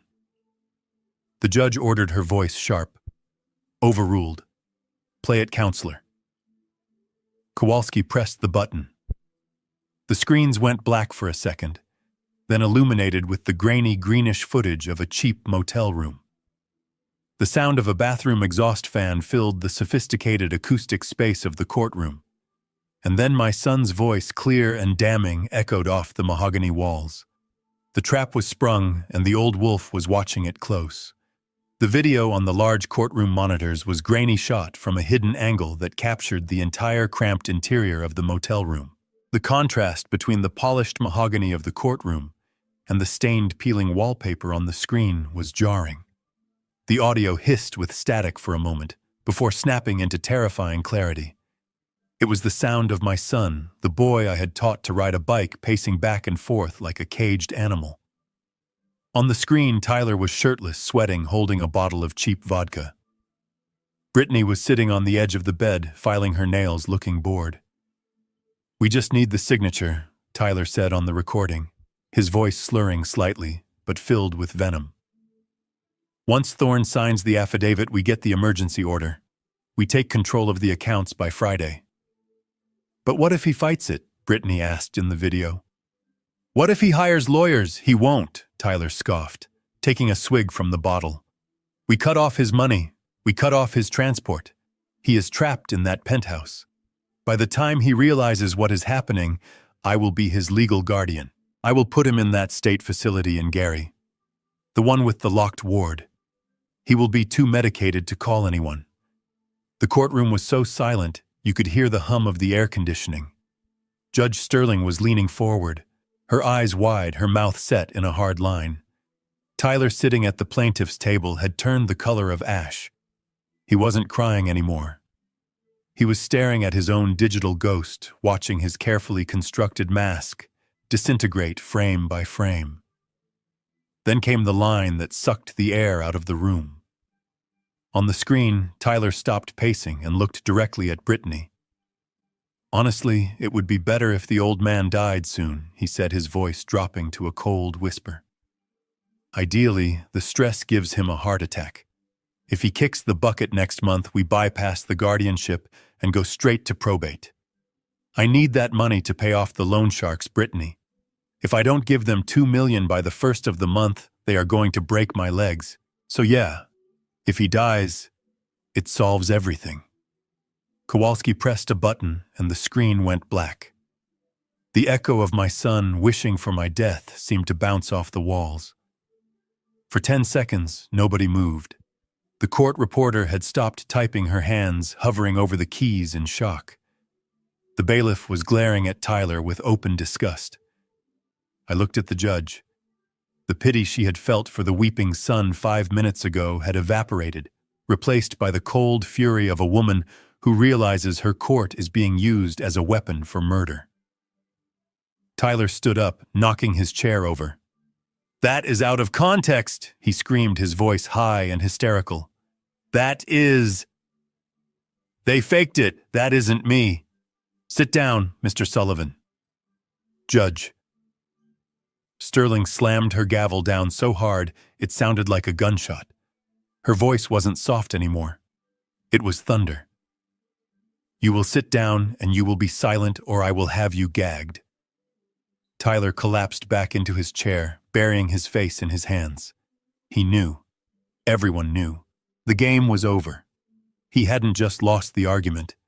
He had revealed the monster beneath the skin. And I, the father he wanted dead, sat just 10 feet away, watching him drown in the truth he had tried so hard to hide. Judge Sterling stood up slowly, her eyes fixed on Dr. Thorne. The temperature in the room seemed to drop 10 degrees. She did not look like a judge anymore. She looked like an executioner in black robes. She picked up the medical file that Thorne had submitted as evidence, the one containing the fabricated charts of my cognitive decline, and she held it up as if it were a piece of contaminated waste. "Dr. Thorne," she said, her voice shaking with a terrifyingly controlled rage, "I am going to ask you one question, and I suggest you think very carefully before you answer, because the penalty for perjury in a capital case is severe, and the penalty for lying to me is worse. Did you write these notes based on actual in-person patient evaluations? Or were they dictated to you by the plaintiff in exchange for a future payout?" Thorne crumbled instantly. He was a coward who preyed on the weak, and when faced with true authority, he folded like wet cardboard. He looked at Tyler, desperate for a lifeline, but Tyler was staring at the table, paralyzed. Thorne looked back at the judge, sweat glistening on his forehead. I relied on family testimony." "Your Honor," Thorne stammered, his voice barely a whisper. "I was led to believe." "So you lied?" the judge snapped, cutting him off. "You submitted a sworn affidavit to this court based on hearsay and greed. Bailiff, take Dr. Thorne into custody. I am holding him in contempt of court. And clerk, send a certified transcript of this hearing immediately to the State Medical Board with my personal recommendation for the immediate revocation of his license. Get him out of my sight." 2 officers moved in on Thorne, grabbing him by the arms. Tyler watched in absolute horror as his star witness, the man he had bribed to seal my fate, was dragged out of the courtroom in handcuffs. Then Judge Sterling turned her gaze to Tyler. It was a look of pure disgust. "Mr. Sullivan," she said, "in 20 years on the bench, I have never seen such a flagrant, malicious abuse of the legal system. You did not come here to protect a vulnerable father. You came here to weaponize this court, to commit grand larceny. You tried to strip a competent citizen of his civil rights to cover your own gambling debts." Tyler tried to stand up, his hands shaking. "Your Honor, please, "Silence," she commanded, slamming her gavel down. "This petition for guardianship is dismissed with prejudice. That means you can never file it again. Furthermore, I am issuing a bench order for a full forensic investigation into your involvement with Dr. Thorne. If I find that money changed hands, I will personally hand the file to the district attorney for criminal prosecution." She looked at me, her expression softening just slightly. "Mr. Sullivan, you are free to go, and you have the apologies of this court." I nodded respectfully. "Thank you, Your Honor." The gavel banged one last time, sealing the verdict. Tyler turned pale, the color draining from his face until he looked like a wax figure melting under heat. He looked at me. For the first time in his life, there was no arrogance, no entitlement, no smug sense of superiority. There was only fear. Pure, unadulterated terror. He realized then that he hadn't just lost a lawsuit. He had kicked a hornet's nest thinking it was empty, and now he was realizing that the swarm was not only alive, but it was coming for him. I stood up, buttoned my jacket, and walked past him without a word. The air around him smelled of sweat and ruin. I didn't need to speak. The look in his eyes told me he finally understood that he had started a war he could never win. As the courtroom began to clear, the air was thick with the dust of my son's collapsed schemes. He sat frozen at the plaintiff's table, a statue of ruin in a cheap charcoal suit. His lawyer was already hurriedly packing his briefcase, eager to distance himself from a client who had just perjured himself into oblivion. Tyler stared at the empty space where his future used to be, his hands trembling on the polished wood. He didn't move when I approached him.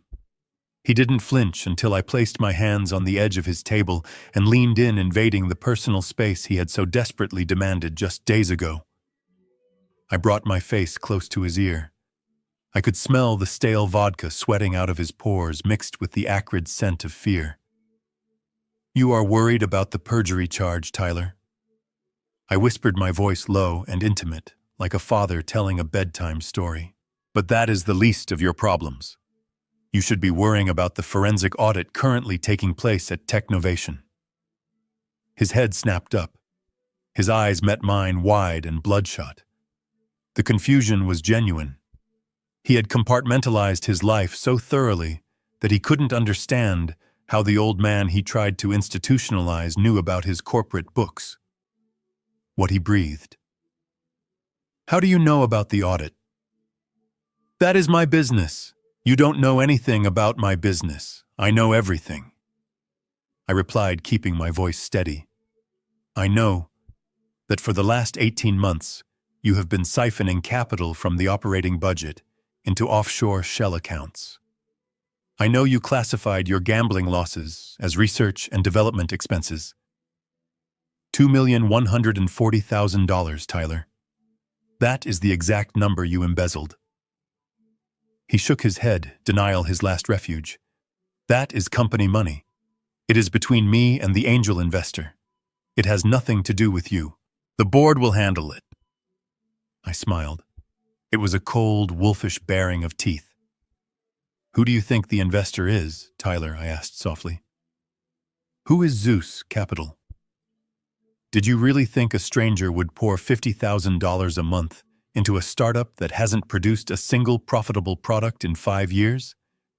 Did you think the world was just that kind?" The realization hit him like a physical blow. The color drained from his lips. He looked at me, really looked at me, and saw the truth he had been blind to for a decade. "It was you," he mouthed, the sound failing to escape his throat. "It was always you." "It was me," I confirmed. "I was the one keeping the lights on. I was the one funding your ego trip. And that means you didn't just steal from a faceless corporation to pay your bookies. You stole from me. Again. And unlike a father, a defrauded majority shareholder doesn't offer forgiveness. He files federal charges for wire fraud and embezzlement." I straightened up and buttoned my jacket, looking down at the man who had tried to erase me. "Run, Tyler," I said. "But don't run home. The FBI is already waiting for you in the lobby." He didn't make it to the revolving doors. Tyler was walking fast, his head down, clutching his briefcase to his chest, as if it contained the fragments of his life, but he was moving blindly. He pushed through the heavy oak doors of the courtroom and into the cavernous marble atrium of the federal building, desperate for the cold air of the street, desperate to call his broker, desperate to find a way to spin this disaster. But the lobby wasn't empty. Standing directly in his path, flanked by the pillars of justice he had tried to manipulate, were 2 men in dark, ill-fitting suits. They weren't court security. They weren't local police. They had the distinct, terrifying stillness of federal agents. Tyler stopped. He tried to sidestep, to weave around them like he was dodging a pedestrian on a busy sidewalk, but they moved with him, blocking his path with practiced efficiency.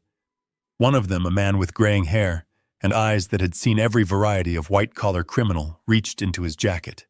He didn't pull a gun. He pulled a badge. "Tyler Sullivan," the agent said, his voice echoing slightly in the high-ceilinged space. I am Special Agent Miller with the FBI Financial Crimes Division. We have a warrant for your arrest. Tyler let out a sound that was half laugh, half sob. This is a mistake, he stammered, looking around at the people passing by, lawyers and clerks who were stopping to watch the spectacle. My father is confused. This is a family dispute. It is a civil matter. It is not civil, Mr. Sullivan, the agent corrected him, stepping forward to close the distance. You are being charged with 18 counts of wire fraud securities, fraud and embezzlement, involving the misappropriation of investor funds from Technovation Solutions.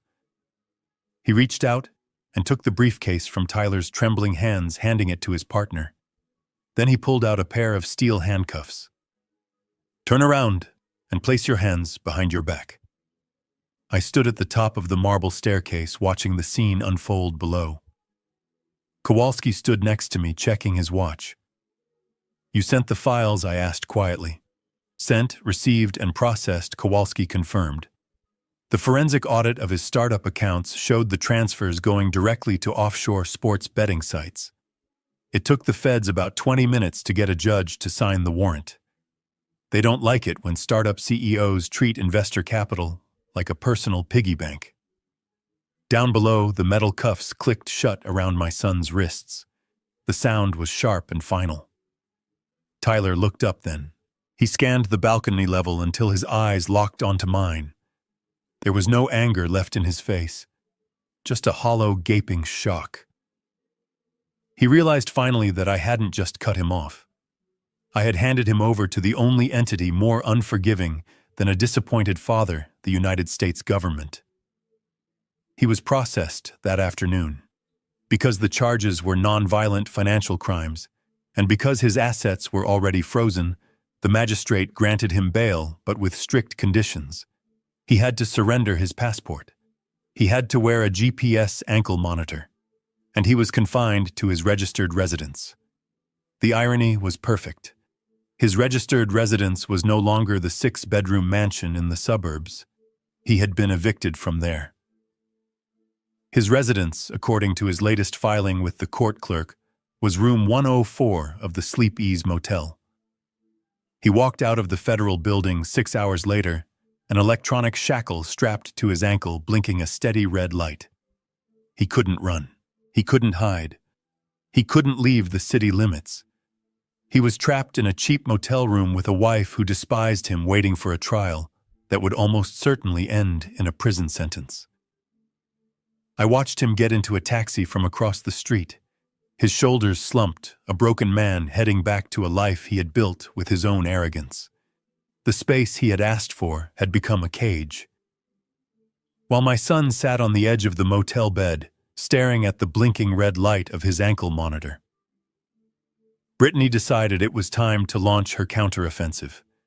She did not choose the courtroom or the police station. She chose the only court where she felt she could still win, the court of public opinion.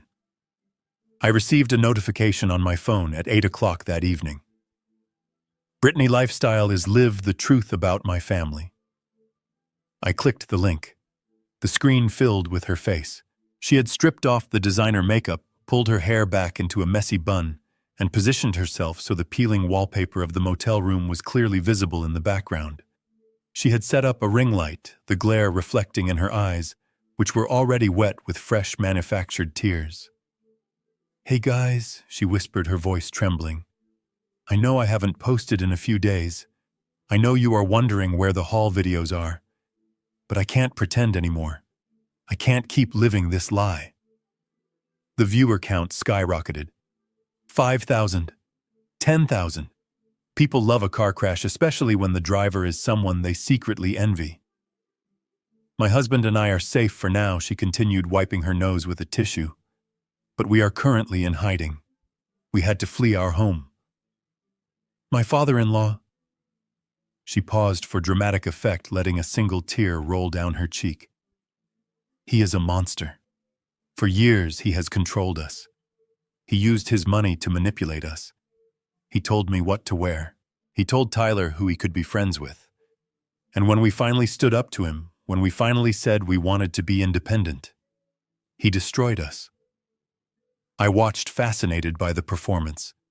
It was a masterclass in victimhood. She didn't mention the embezzlement. She didn't mention the credit card fraud.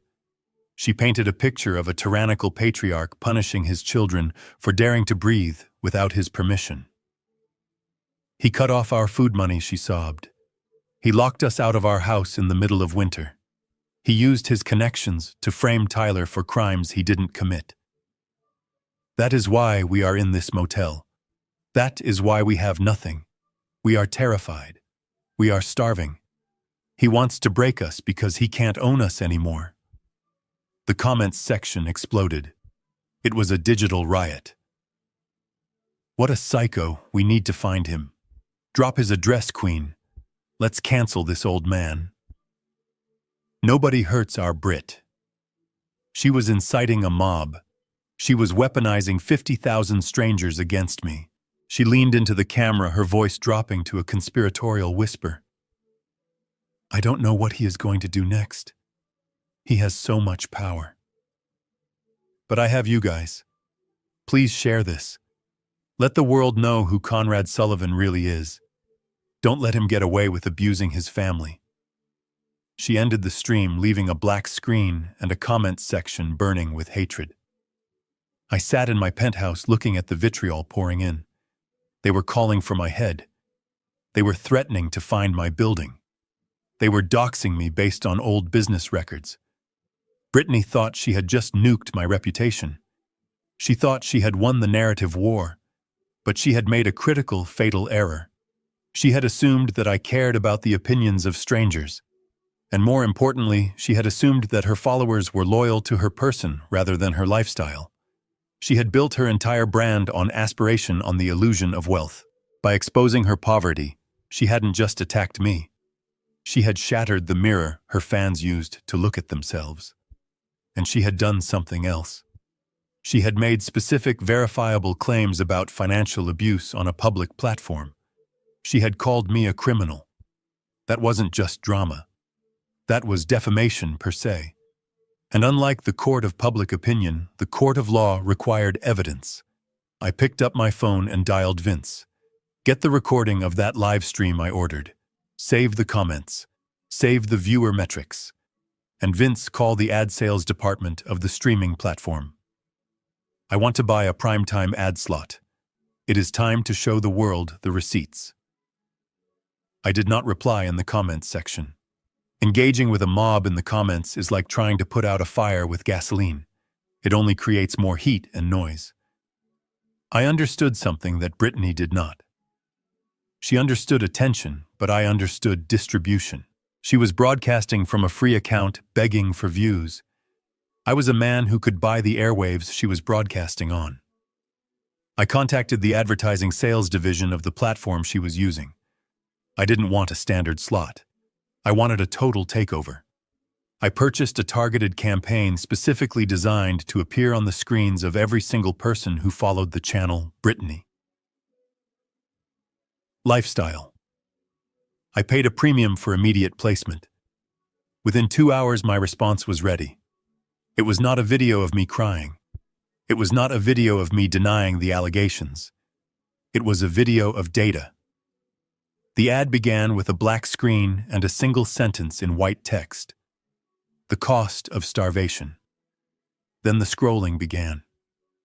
It was a high-definition video capture of my bank statements from the last 10 years, filtered to show only the sub-accounts linked to Brittany's debit card.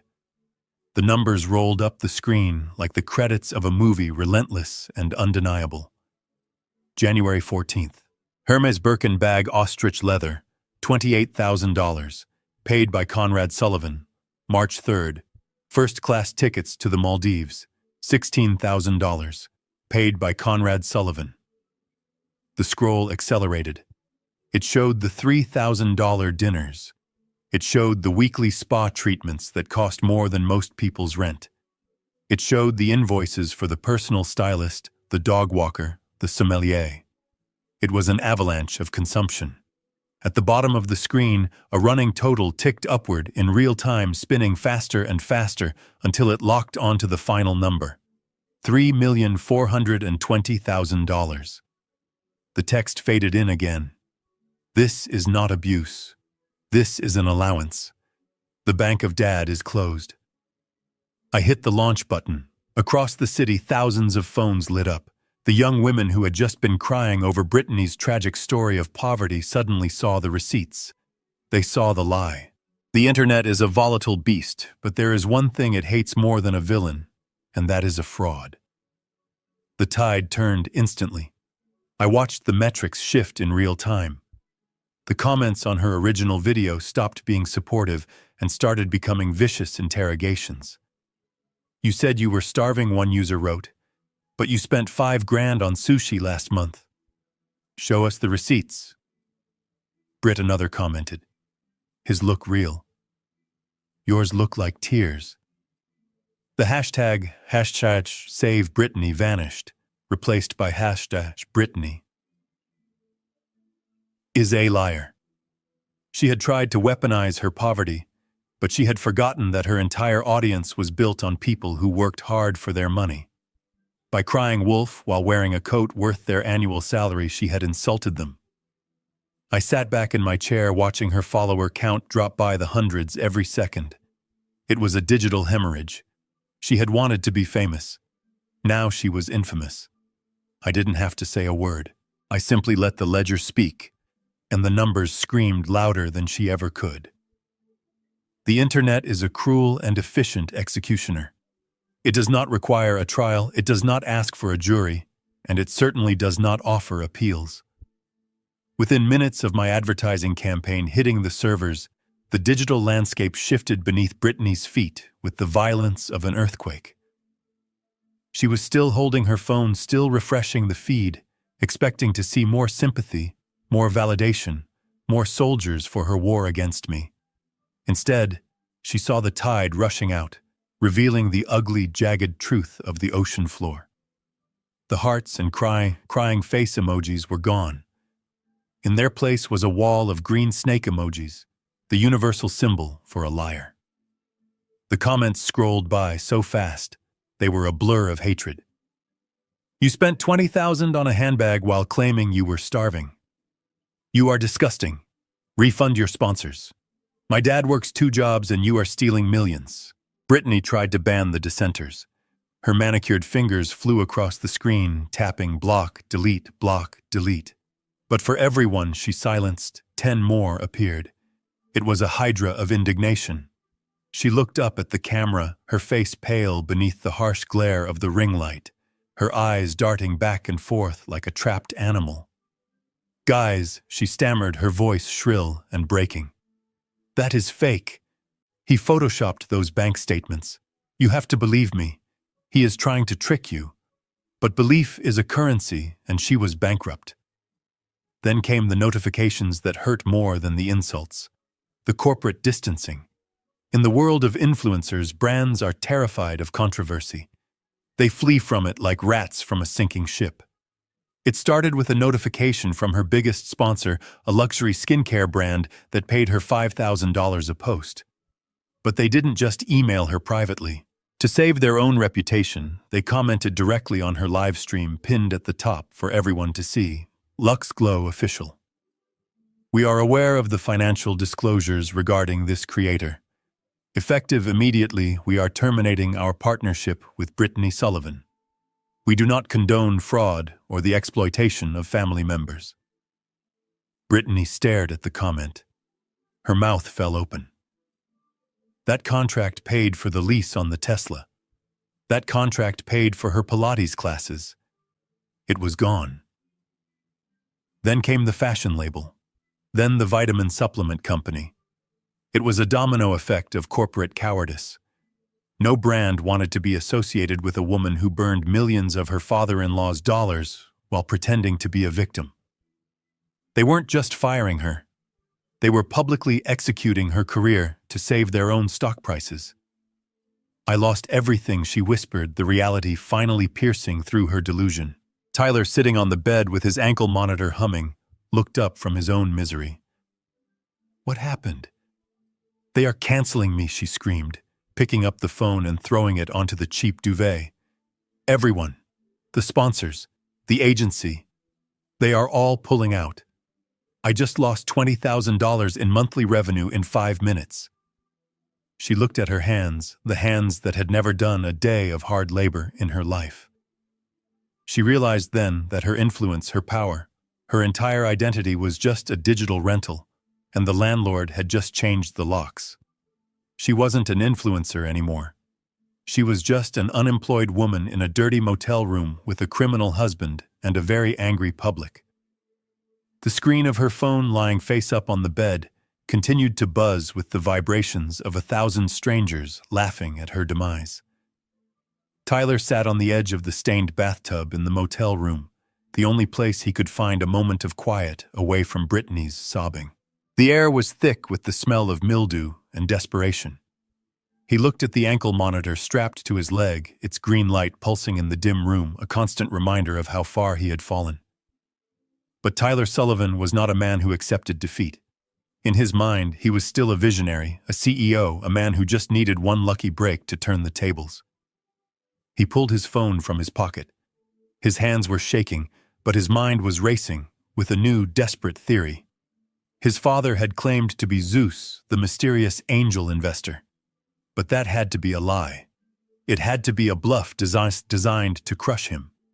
His father was an old-school industrialist who made money in steel and shipping. He didn't understand tech. He didn't understand disruption. There was no way Conrad Sullivan was the visionary voice behind the encrypted emails and the strategic guidance Tyler had received for 5 years. "Dad is lying," Tyler whispered to himself, the sound bouncing off the tiled walls. "He just wants to scare me. He is a silent partner, maybe. But the real Zeus, the man who manages the fund, he will listen. He cares about the return on investment."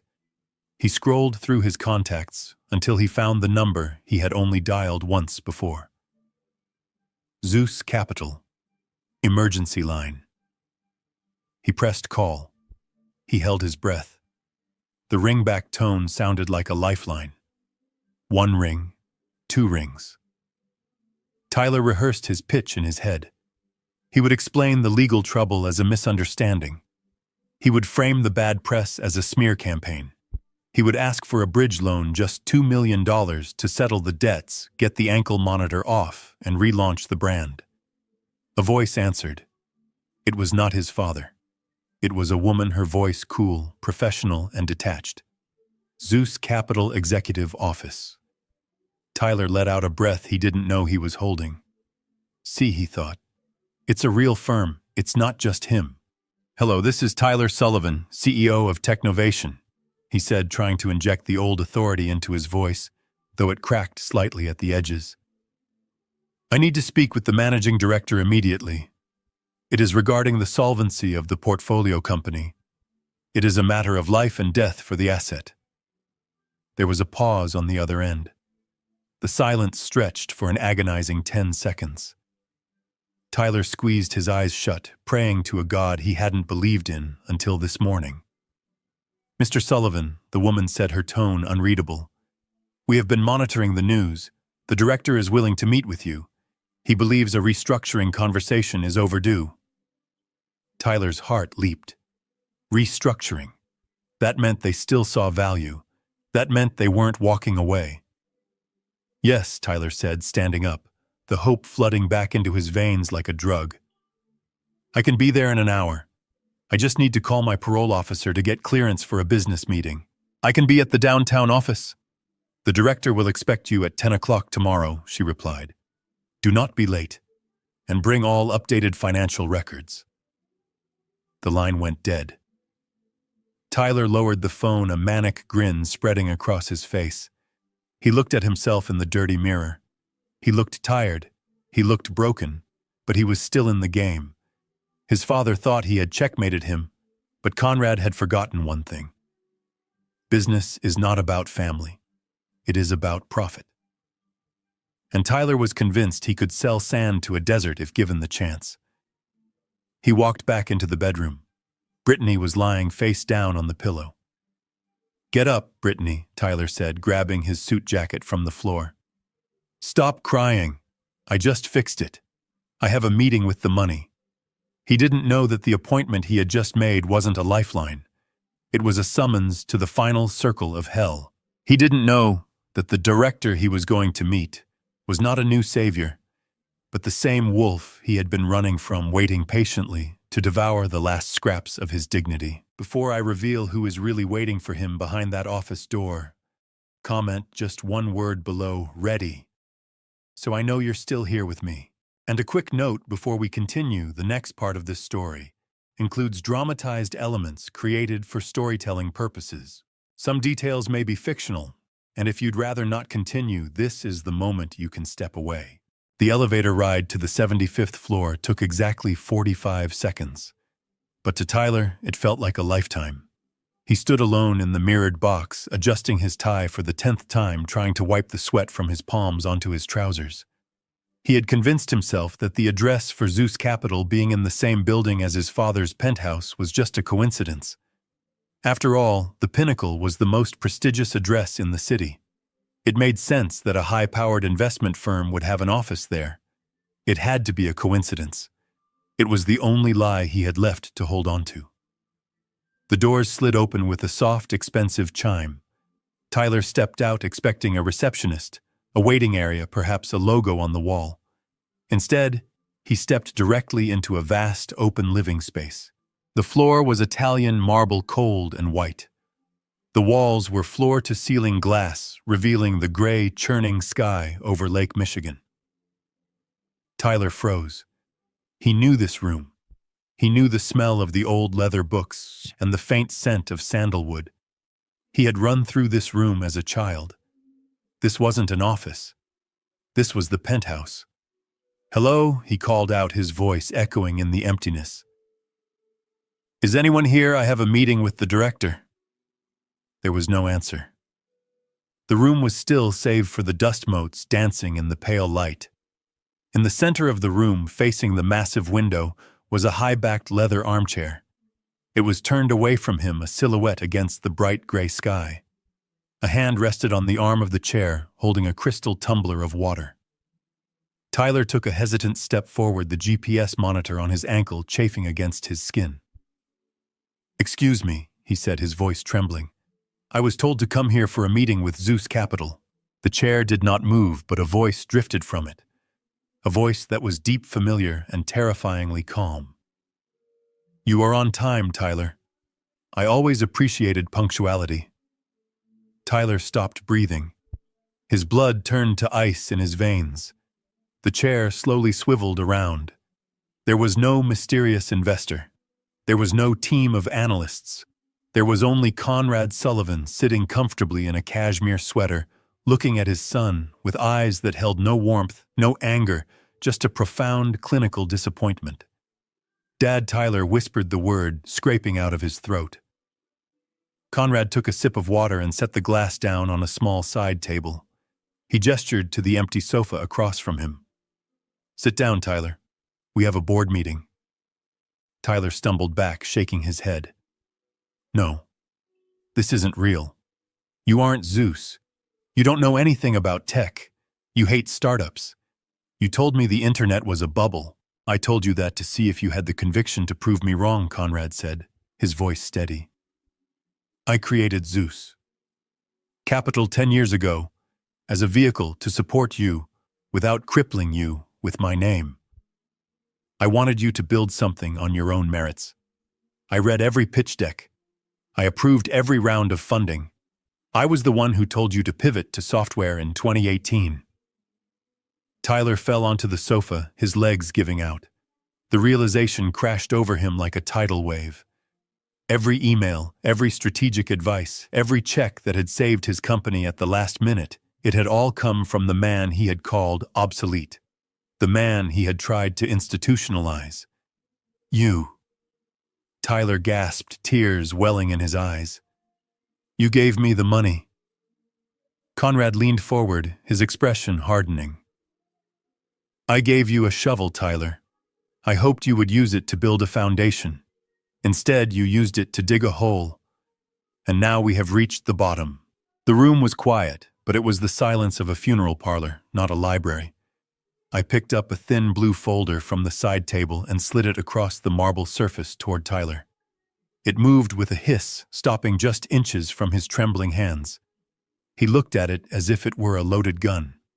In many ways, it was. Inside that folder were the dissolution papers for Technovation Solutions, drawn up by the finest corporate attorneys in Chicago. As the majority shareholder and the holder of the convertible debt, I am exercising my right to call the loan, I said, my voice devoid of the fatherly warmth he was probably hoping for. Technovation is insolvent, Tyler. The burn rate is sustainable only because I have been sustaining it. But Zeus Capital is closing its position. Effective immediately, we are ceasing all operations. Tyler looked up, his face pale and slick with sweat. You can't do that, he stammered, his voice rising in panic. We are on the verge of a breakthrough. The version 2 update is going to change everything. If you pull the funding now, the company dies. You lose your investment. You lose millions. I didn't blink. I have already lost millions, Tyler. I lost them the moment I thought money could buy you character. This isn't an investment anymore. It is a hemorrhage. And today I am applying the tourniquet. He stood up, pacing frantically in the small space between the sofa and the window. But I am the CEO. You can't just fire me. I am the face of the brand.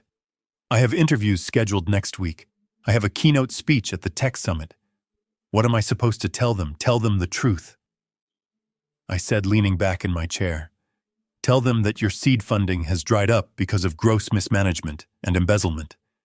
Tell them that the genius CEO was actually just a boy spending his allowance on sports cars and validation. Tyler stopped pacing.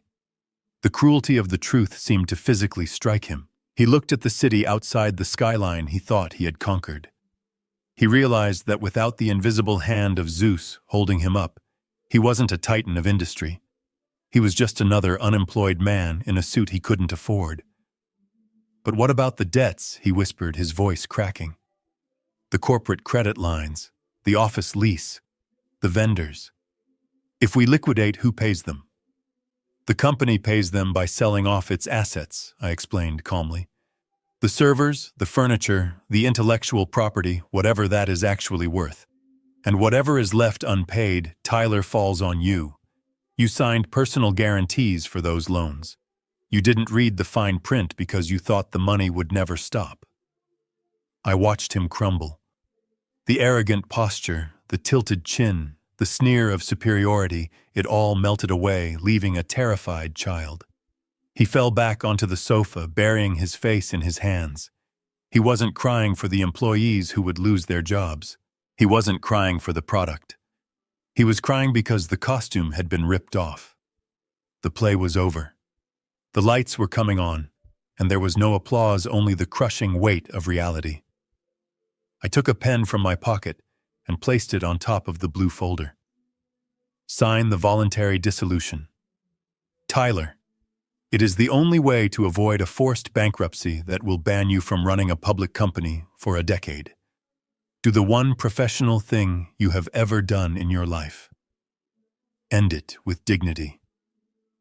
He reached for the pen, his hand shaking so violently he could barely hold it. He signed his name. With that scratch of ink, the myth of Tyler Sullivan, the tech genius, was dead. I took the folder back. The rescue mission was complete. Now the rehabilitation could begin. The door to room 104 hit the wall with a hollow thud as Tyler stumbled inside. The cheap motel room was stiflingly hot, smelling of stale pizza and despair. Brittany was sitting on the edge of the unmade bed, surrounded by the wreckage of her luggage. She looked up, her eyes wide with a manic, fragile hope. She saw Tyler's empty hands. She saw the defeat etched into the slump of his shoulders. She didn't see a savior. She saw a dead end. Did you get it? She asked, her voice tight and high. Did the investor give us the bridge loan? Can we leave this place? Tyler laughed. It was a dry, broken sound that sounded like glass grinding together. He didn't look at her. He walked to the mini-fridge and pulled out a bottle of water, cracking the plastic cap. "There is no investor, Brittany," he said, staring at the wall. "There is no Zeus Capital." It was him. It was always him. My father was the one funding the company. He just fired me. He liquidated everything. It is over. We have zero. The silence that followed was heavy enough to crush bone. Brittany stood up slowly, her face twisted, transforming from anxiety into a mask of pure, unadulterated hatred. The illusion she had married the golden ticket she thought she had secured had just evaporated. "You lied to me," she screamed, grabbing a heavy glass ashtray from the nightstand and hurling it across the room. It shattered against the wall inches from Tyler's head. "You told me you were a genius. You told me you built that company. You are nothing but a fraud. Tyler, a pathetic daddy's boy." Fraud. Tyler spun around, his own rage finally boiling over. He had lost his company, his freedom, and his pride, and he wasn't going to take it from her anymore. "I am the fraud," he shouted, advancing on her. "You spent $3 million on clothes, Brittany. $3 million. You didn't love me. You loved the credit limit. You pushed me to fight him. You told me to cut him off. You said we didn't need him. This is your fault. Don't you dare blame me," she shrieked, clawing at his face. "I made you look successful. I built the brand. You are the one who embezzled money to gamble on sports. You are the criminal. I should have left you years ago." The argument descended into chaos. They weren't just fighting. They were tearing each other apart, verbalizing every resentment they had swallowed for 5 years. Brittany grabbed her suitcase, trying to drag it to the door, screaming that she was leaving him. Tyler grabbed her arm, shouting that she wasn't going anywhere with the jewelry he had paid for. They wrestled over the bag, knocking over the lamp, crashing into the thin drywall. It wasn't a fight between husband and wife. It was two drowning rats climbing over each other to breathe. Suddenly, the room was bathed in flashing red and blue light. The wail of a siren cut through their screaming. Someone in the next room, tired of the noise and the violence, had called the police. Heavy fists pounded on the door. "Police, open up." Tyler and Brittany froze. The door swung open, revealing 2 uniformed officers with hands on their holsters. They saw the overturned lamp. They saw the shattered glass. They saw the scratch marks on Tyler's face and the wild look in Brittany's eyes. "Separate," the officer commanded, stepping into the room. "Hands where I can see them." They were dragged out of the room, not in handcuffs this time, but in shame. The other motel guests stood on the balcony smoking cigarettes and watching the show. Tyler stood by the squad car, panting, while Brittany sobbed hysterically to the other officer, claiming she was the victim. It was the absolute bottom. They had lost their money, their home, and their reputation. Now, in the harsh glare of the police lights, they had finally lost each other. The federal courthouse was a fortress of gray stone that seemed to suck the warmth right out of the air. Inside courtroom 4B, the atmosphere was sterile and cold, stripped of the theatrical drama that had played out in the family court just weeks earlier. This was not a place for emotional pleas or manufactured narratives. This was a place of arithmetic. The math was simple. Tyler had stolen $2 million, and the government wanted to know why. I sat in the back row of the gallery on a hard wooden bench. I was the only family member present. Brittany was gone, vanished into the wind the moment the money ran out, likely looking for another host to attach herself to. Tyler sat alone at the defense table. He wasn't wearing Brioni today. He was wearing a slightly ill-fitting suit provided by the public defender's office, a polyester blend that hung loosely on his frame. He had lost weight. His hair, usually styled to perfection, was dull and unkempt. Next to him sat his lawyer, a court-appointed attorney named Ms. Halloway. She looked exhausted, burying her face in a mountain of case files. There was no dream team. There was no high-priced firm on retainer. When Tyler had used his one phone call to beg me for legal counsel, I had declined. I told him that a man who steals to gamble must bet on himself in court. The trial was brutally short. The evidence, much of it provided by my own forensic team, was irrefutable. The prosecution displayed the wire transfers on the monitors. They showed the dates, the amounts, and the destinations. They traced the money from the corporate accounts of Technovation directly to offshore sports betting sites in Antigua. It wasn't a complex scheme. It was sloppy, desperate theft. Tyler didn't take the stand. There was nothing he could say. He just sat there staring at his hands while the prosecutor painted him not as a visionary CEO, but as a spoiled child playing dress-up with other people's money. The judge, a stern man with wire-rimmed glasses, asked if the defendant had anything to say before sentencing. Tyler stood up slowly. His legs were shaking. He turned slightly, not to address the judge, but to look for me. Our eyes met across the divide of the courtroom. He looked for a nod, a sign, a checkbook, anything. I sat still. I offered him nothing but my presence. I was there to witness, not to intervene. "I am sorry," Tyler whispered to the room, his voice barely audible. "I just wanted to be successful." The judge was unmoved. "Mr. Sullivan," the judge said, his voice booming, "you were given every advantage in life. You had education, opportunity, and capital.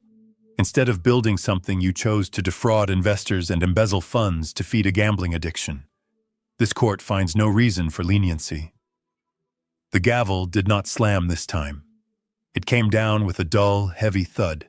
"I sentence you to 60 months in a federal correctional institution, followed by 3 years of supervised release. You are also ordered to pay full restitution of $2.1 million. Custody is effective immediately." 2 marshals moved in behind Tyler. They didn't rough him up. They simply instructed him to place his hands behind his back. I watched as the steel cuffs locked around his wrists. He didn't fight. He didn't scream. He looked like a man waking up from a long, feverish dream into a cold, hard morning. As they led him away through the side door, he didn't look back at me again. He kept his head down, accepting the weight of the consequences I had finally allowed to fall upon him. The door clicked shut, and for the first time in 32 years, I was truly alone. And for the first time in 32 years, my son had a chance to become a man. The visiting room of the Federal Correctional Facility smelled of industrial-strength bleach and despair. It was a cold, sterile box painted in a shade of institutional beige that seemed designed to drain the hope out of anyone who entered. I sat on a bolted-down metal stool, my hands resting on the scratched stainless steel table, waiting. I had left my phone, my watch, and my dignity in a locker outside. In here, I wasn't a millionaire. I was just visitor number 4 for inmate number 79201. When the heavy steel door buzzed open, my breath caught in my throat.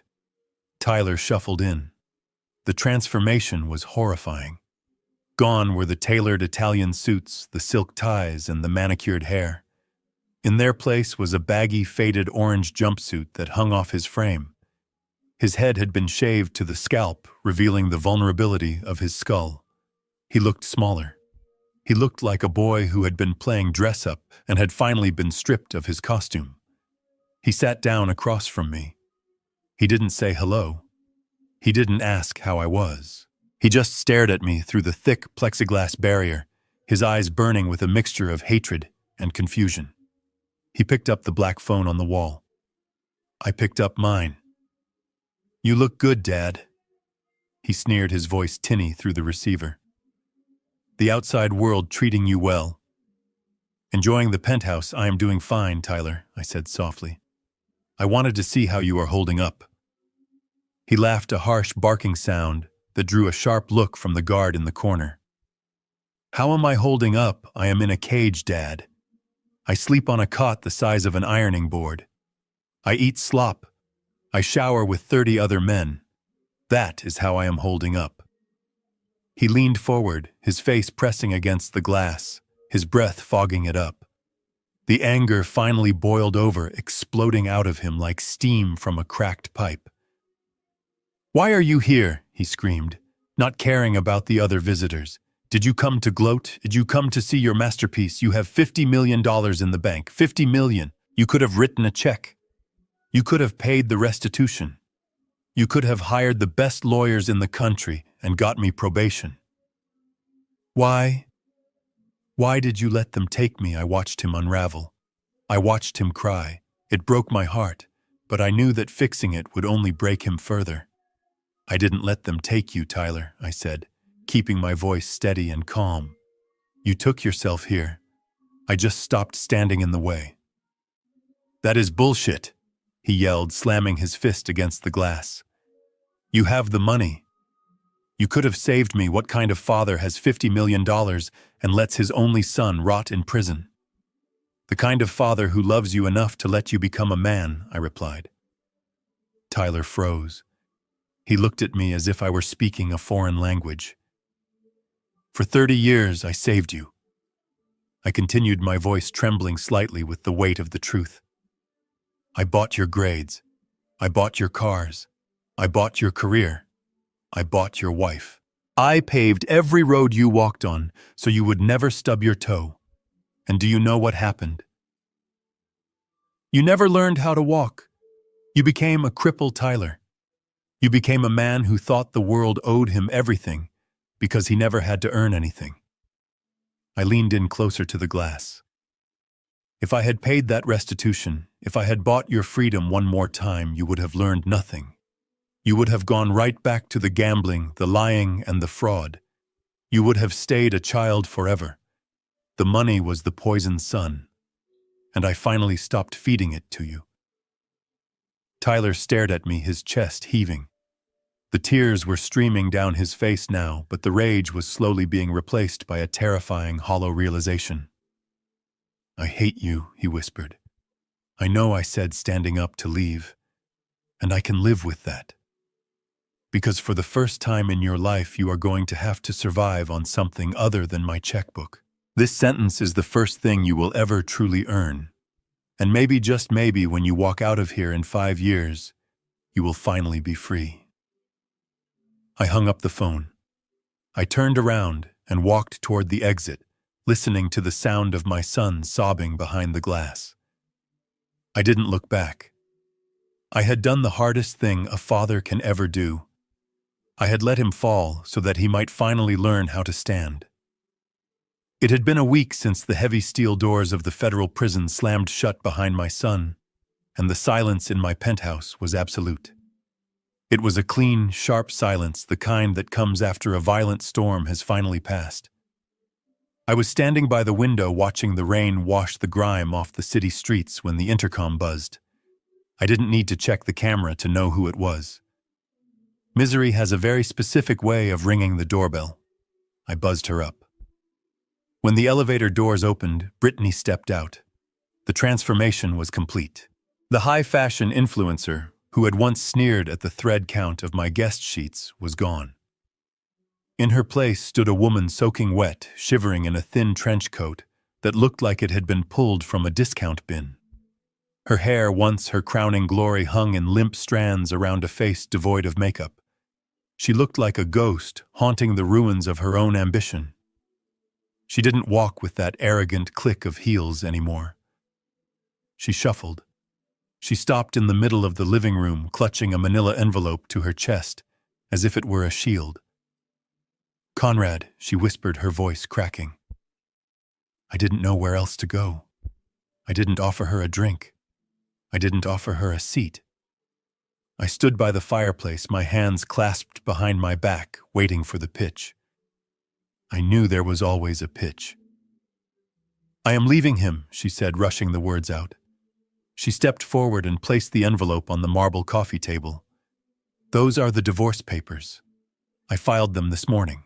I am dissolving the marriage on the grounds of his criminal conviction." She looked up at me, her eyes wide with a desperate, calculating hope. "I realized you were right, Conrad. Tyler is a criminal. He lied to me. He dragged me down. I was a victim in all of this. I just want to come back to the family. I want to be your daughter-in-law even without him. I can help you. I can manage the house. I can take care of you. Please don't let me starve out there. I looked at the divorce papers. Then I looked at her. It was pathetic, really. She was a parasite whose host had died, and now she was trying to attach herself to the organism that had killed him. She thought that by discarding my son, she could buy my mercy. She didn't understand that loyalty even to a criminal was the only currency I respected, and she had just proven she had none. I am afraid there is a misunderstanding, Brittany, I said, my voice cool and detached. You were never married to the family. You were married to the money. And since the money is gone, and Tyler is gone, your position here is vacant. I walked over to the kitchen counter. I didn't pick up a checkbook. I picked up a small crumpled piece of paper I had torn off a bulletin board at the coffee shop that morning. I walked back to her and held it out. She reached for it, probably thinking it was a check or a contact for a lawyer. When she saw what it was, her face went slack with horror. It was a flyer. Bold black letters on neon yellow paper. Help wanted. Dishwasher. Night shift. Minimum wage plus tips. What is this? She stammered, staring at the paper as if it were infectious. That is an opportunity, I replied. You said you were starving. You said you needed a fresh start. That diner is looking for hard workers. It involves hot water soap and standing on your feet for 8 hours. It is honest work, Brittany. Something you have never done in your life. She looked at me with pure hatred, the mask of the victim slipping away. You can't be serious. You expect me to wash dishes. I am a brand. You are a cautionary tale, I corrected her. And this is my final piece of investment advice. Take the job. The tips are cash, and they don't ask for references. I pointed to the elevator. The doors slid open, waiting to take her back down to the street level, back to the reality she had tried so hard to escape.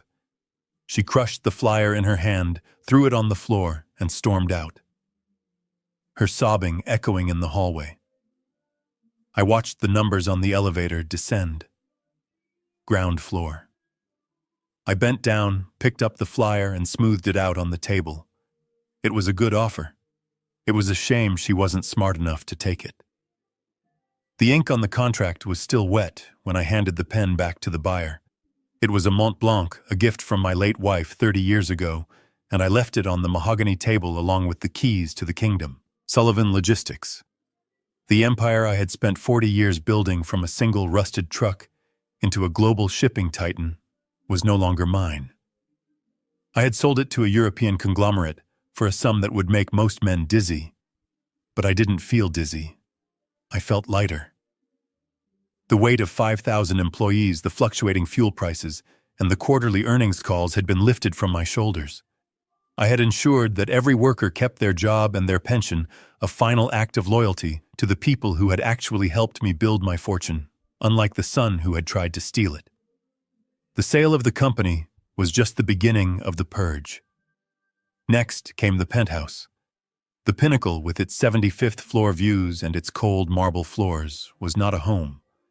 It was a mausoleum of memories I no longer wished to visit. I called the most aggressive real estate broker in the city and told her I wanted it gone within the month. She sold it in 3 days to a tech billionaire who thought the address would give him class. I didn't care who bought it. I just wanted to hand over the keys and walk away from the ghosts of Christmas dinners where no one spoke and birthday parties that were just excuses for networking. I spent the next week in a small conference room at the law firm overseeing the liquidation of my physical assets. The vintage car collection, the art in the vault, the vacation home in Aspen that we hadn't visited in a decade. It all went to the auction block. To the world, it looked like the erratic behavior of a man in crisis. The tabloids speculated that I was senile, that the stress of my son's trial had finally broken my mind. They were wrong. I wasn't breaking down. I was cashing out. When the dust settled, the liquid assets were staggering. But I didn't put the money into a new hedge fund. I didn't buy a yacht. I sat down with my estate planners and drafted the charter for the Sullivan Trust. It was an irrevocable charitable trust designed to fund trade schools and vocational training programs. It was money for plumbers, electricians, carpenters, and mechanics. It was money for people who wanted to work with their hands. People who understood the value of sweat equity, people who knew that you have to build something before you can own it. I signed the deed of transfer, moving 90% of my net worth into the foundation. The lawyers looked at me with pale faces. They asked if I was sure. They asked if I wanted to leave a trust for Tyler, perhaps a small stipend for when he was released. I looked at them and shook my head. No. I have already given him the most valuable thing I possess. I gave him consequences. I kept a single bank account for myself, funded with enough cash to live comfortably, but simply for the rest of my days. I didn't need the billions. The money had become a poison in my bloodline, infecting my son and attracting parasites like Brittany. By giving it away, I was extracting the venom. I walked out of the law firm carrying a single leather duffel bag. It contained 2 changes of clothes, a few books, and a photo of my wife. I stood on the sidewalk looking at the city skyline one last time. I was no longer a titan of industry. I was no longer a target. I was just a man finally free from the golden handcuffs I had forged for myself. The sun hangs low over the rolling hills of Val d'Orcia, casting long golden shadows across the rows of Sangiovese vines that stretch out like the lines of a well-written poem. The air here smells different than it did in Chicago. It smells of rosemary dry earth and the sweet, heavy scent of ripening grapes. I am sitting at a long, rough-hewn oak table under a pergola covered in wisteria, the kind of table that has absorbed a century of wine spills and laughter. 6 months ago, my view was a wall of steel and glass, and my schedule was a prison of 15-minute intervals. Today, my only appointment was with the sunset, and I am right on time. I am not alone. For the first time in decades, the people sitting around me are not there because they want a job or a loan or a favor. They are here because we share a passion for the work. To my left is Matteo, an old man with hands like tree bark, who has tended this vineyard since before I made my first million. We argue affectionately about the weather and the soil almost every day. He treats me not as a titan of industry, but as a novice farmer who still has a lot to learn about the temperamental nature of the earth. Across from me are 3 young people who remind me of who I used to be before the money complicated everything. There is Luca, a 19-year-old aspiring stonemason from a village near Siena, whose tuition is paid for by the Sullivan Trust. Next to him is Sophia, who is studying sustainable agriculture, and Marco, who wants to be a master carpenter. They are eating bread dipped in fresh olive oil and talking excitedly about their projects. Luca is explaining the difficulty of restoring a medieval archway, and his eyes are shining with the pure, unadulterated joy of building something that will last. I pour more wine into Marco's glass. It is a simple table wine made right here on the estate, not the vintage reserves I used to hoard in my penthouse vault, but it tastes better than anything I ever drank in a boardroom. We are laughing about a mistake I made earlier in the day when I pruned a vine too aggressively. In my old life, a mistake was a crisis. Here, a mistake is just a lesson. I look around the table and I realize that for 40 years, I was the poorest man on earth. I had billions in the bank, but I was bankrupt in connection. I had a son who wanted my death, and a social circle that wanted my net worth. Now I have a vineyard I don't technically own, and a group of kids who call me Mr. Conrad instead of Sir. I take a sip of wine and listen to the crickets beginning their evening chorus. I think about Tyler sometimes. I hope that somewhere in his small gray cell he is finding a similar kind of clarity. I hope he is learning that stripping away the excess is the only way to find the essential. But I don't dwell on it. I turn back to Sophia, who is asking me about supply chains. I lean in ready to teach, ready to share, not to control, but to empower. This is what retirement looks like. It is not an ending. It is simply the first time in my life that I am actually living. The evening breeze was cooling the stone terrace, carrying the scent of wild rosemary and the lingering heat of the day. The laughter of the students had softened into a comfortable murmur, the kind of easy silence that exists between people who have nothing to prove to one another. I reached for the bottle of wine to refill Mateo's glass, my hand steady and calloused from months of working the soil.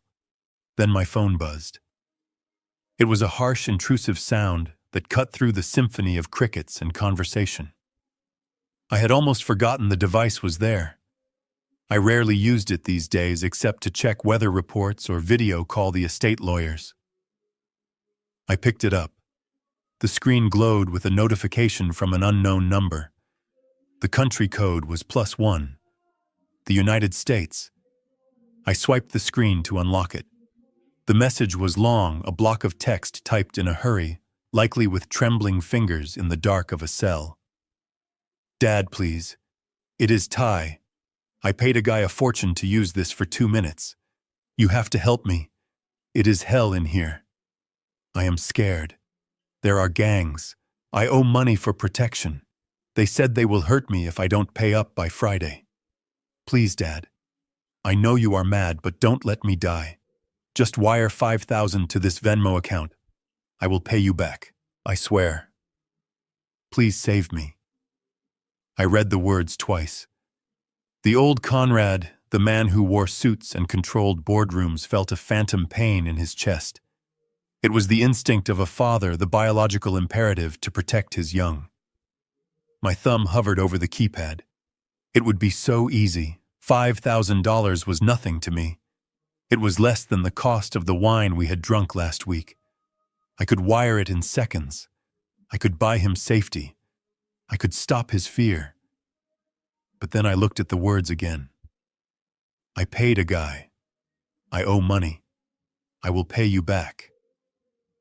Even in prison, stripped of everything, Tyler was still hustling. He was still breaking the rules, bribing guards or inmates, finding a workaround rather than facing the reality of his sentence. He wasn't asking for forgiveness. He wasn't asking for a connection. He was asking for a bailout. He was treating prison like just another bad business deal that could be fixed with a wire transfer.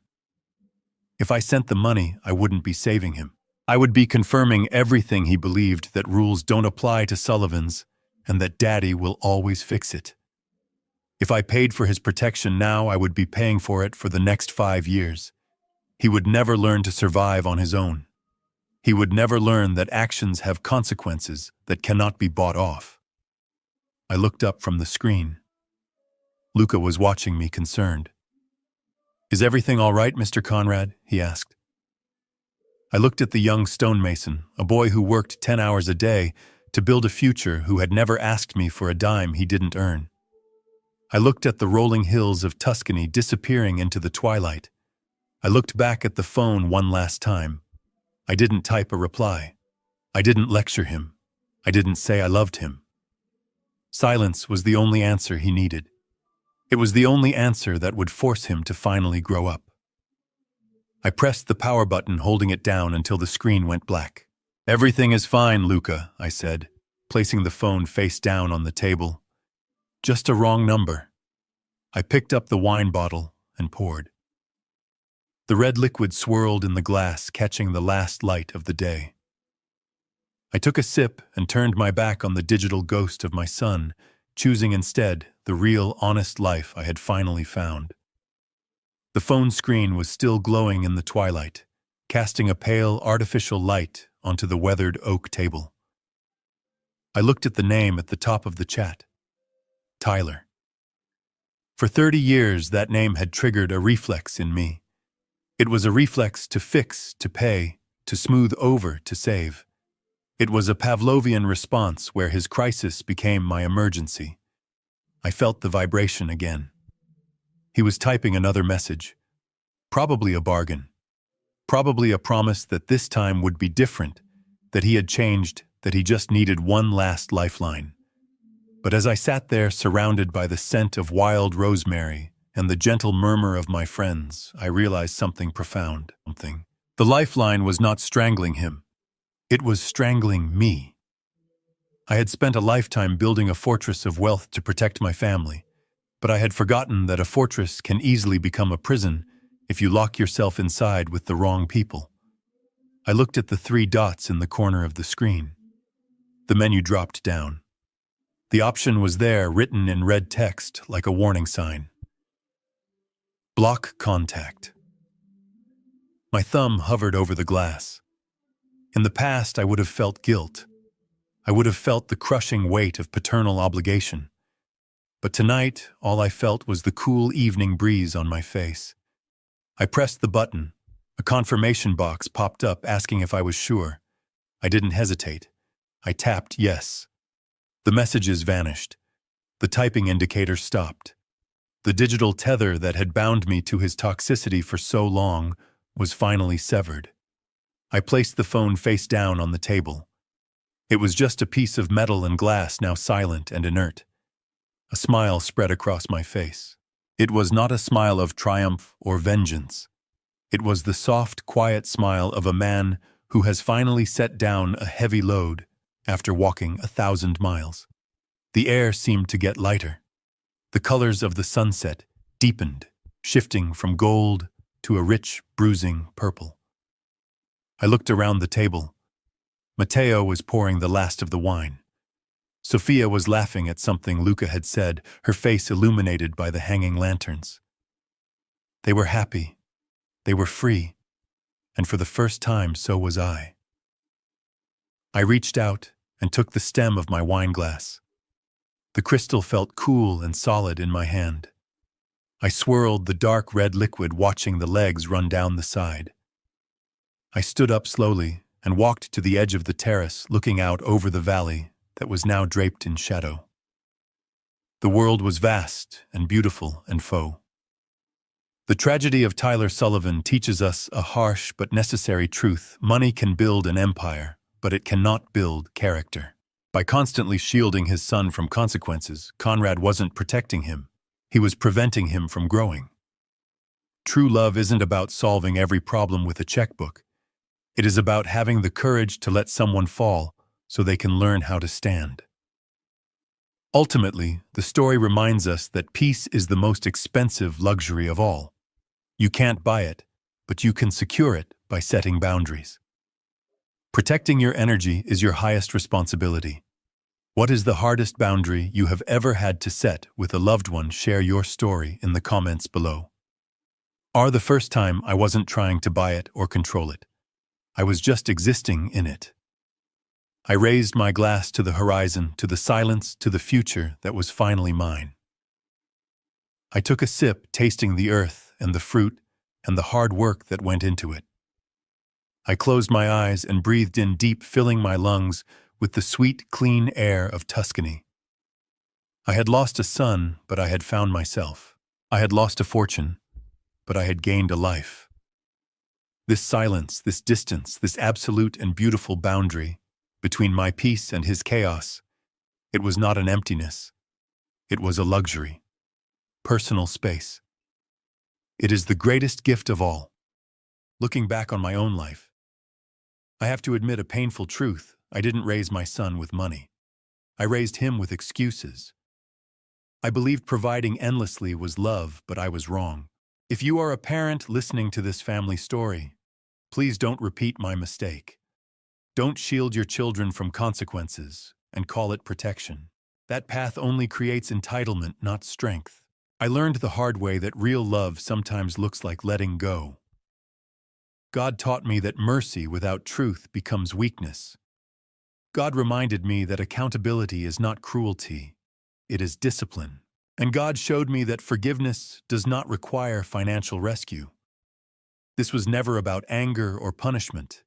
This was a family story about boundaries, not bitterness. What people call dad revenge was never about destroying my son. Dad revenge was about removing the illusion that money could replace character. Dad revenge was choosing integrity over guilt. And dad revenge was trusting God to handle what I could no longer fix myself. This family story didn't end with reconciliation, but it ended with clarity. And clarity is sometimes the greatest mercy God can offer. If this family story resonated with you, I invite you to reflect honestly on your own boundaries. Have you ever loved someone so much that you accidentally helped them become someone they shouldn't be? Please leave a comment, share this story with someone who needs it, and subscribe to the channel for more real-life lessons like this. Thank you sincerely for watching until the very end. And one final note: upcoming stories may include dramatized or fictional elements created for educational purposes. If that's not for you, feel free to exit now and choose content that better fits your preferences.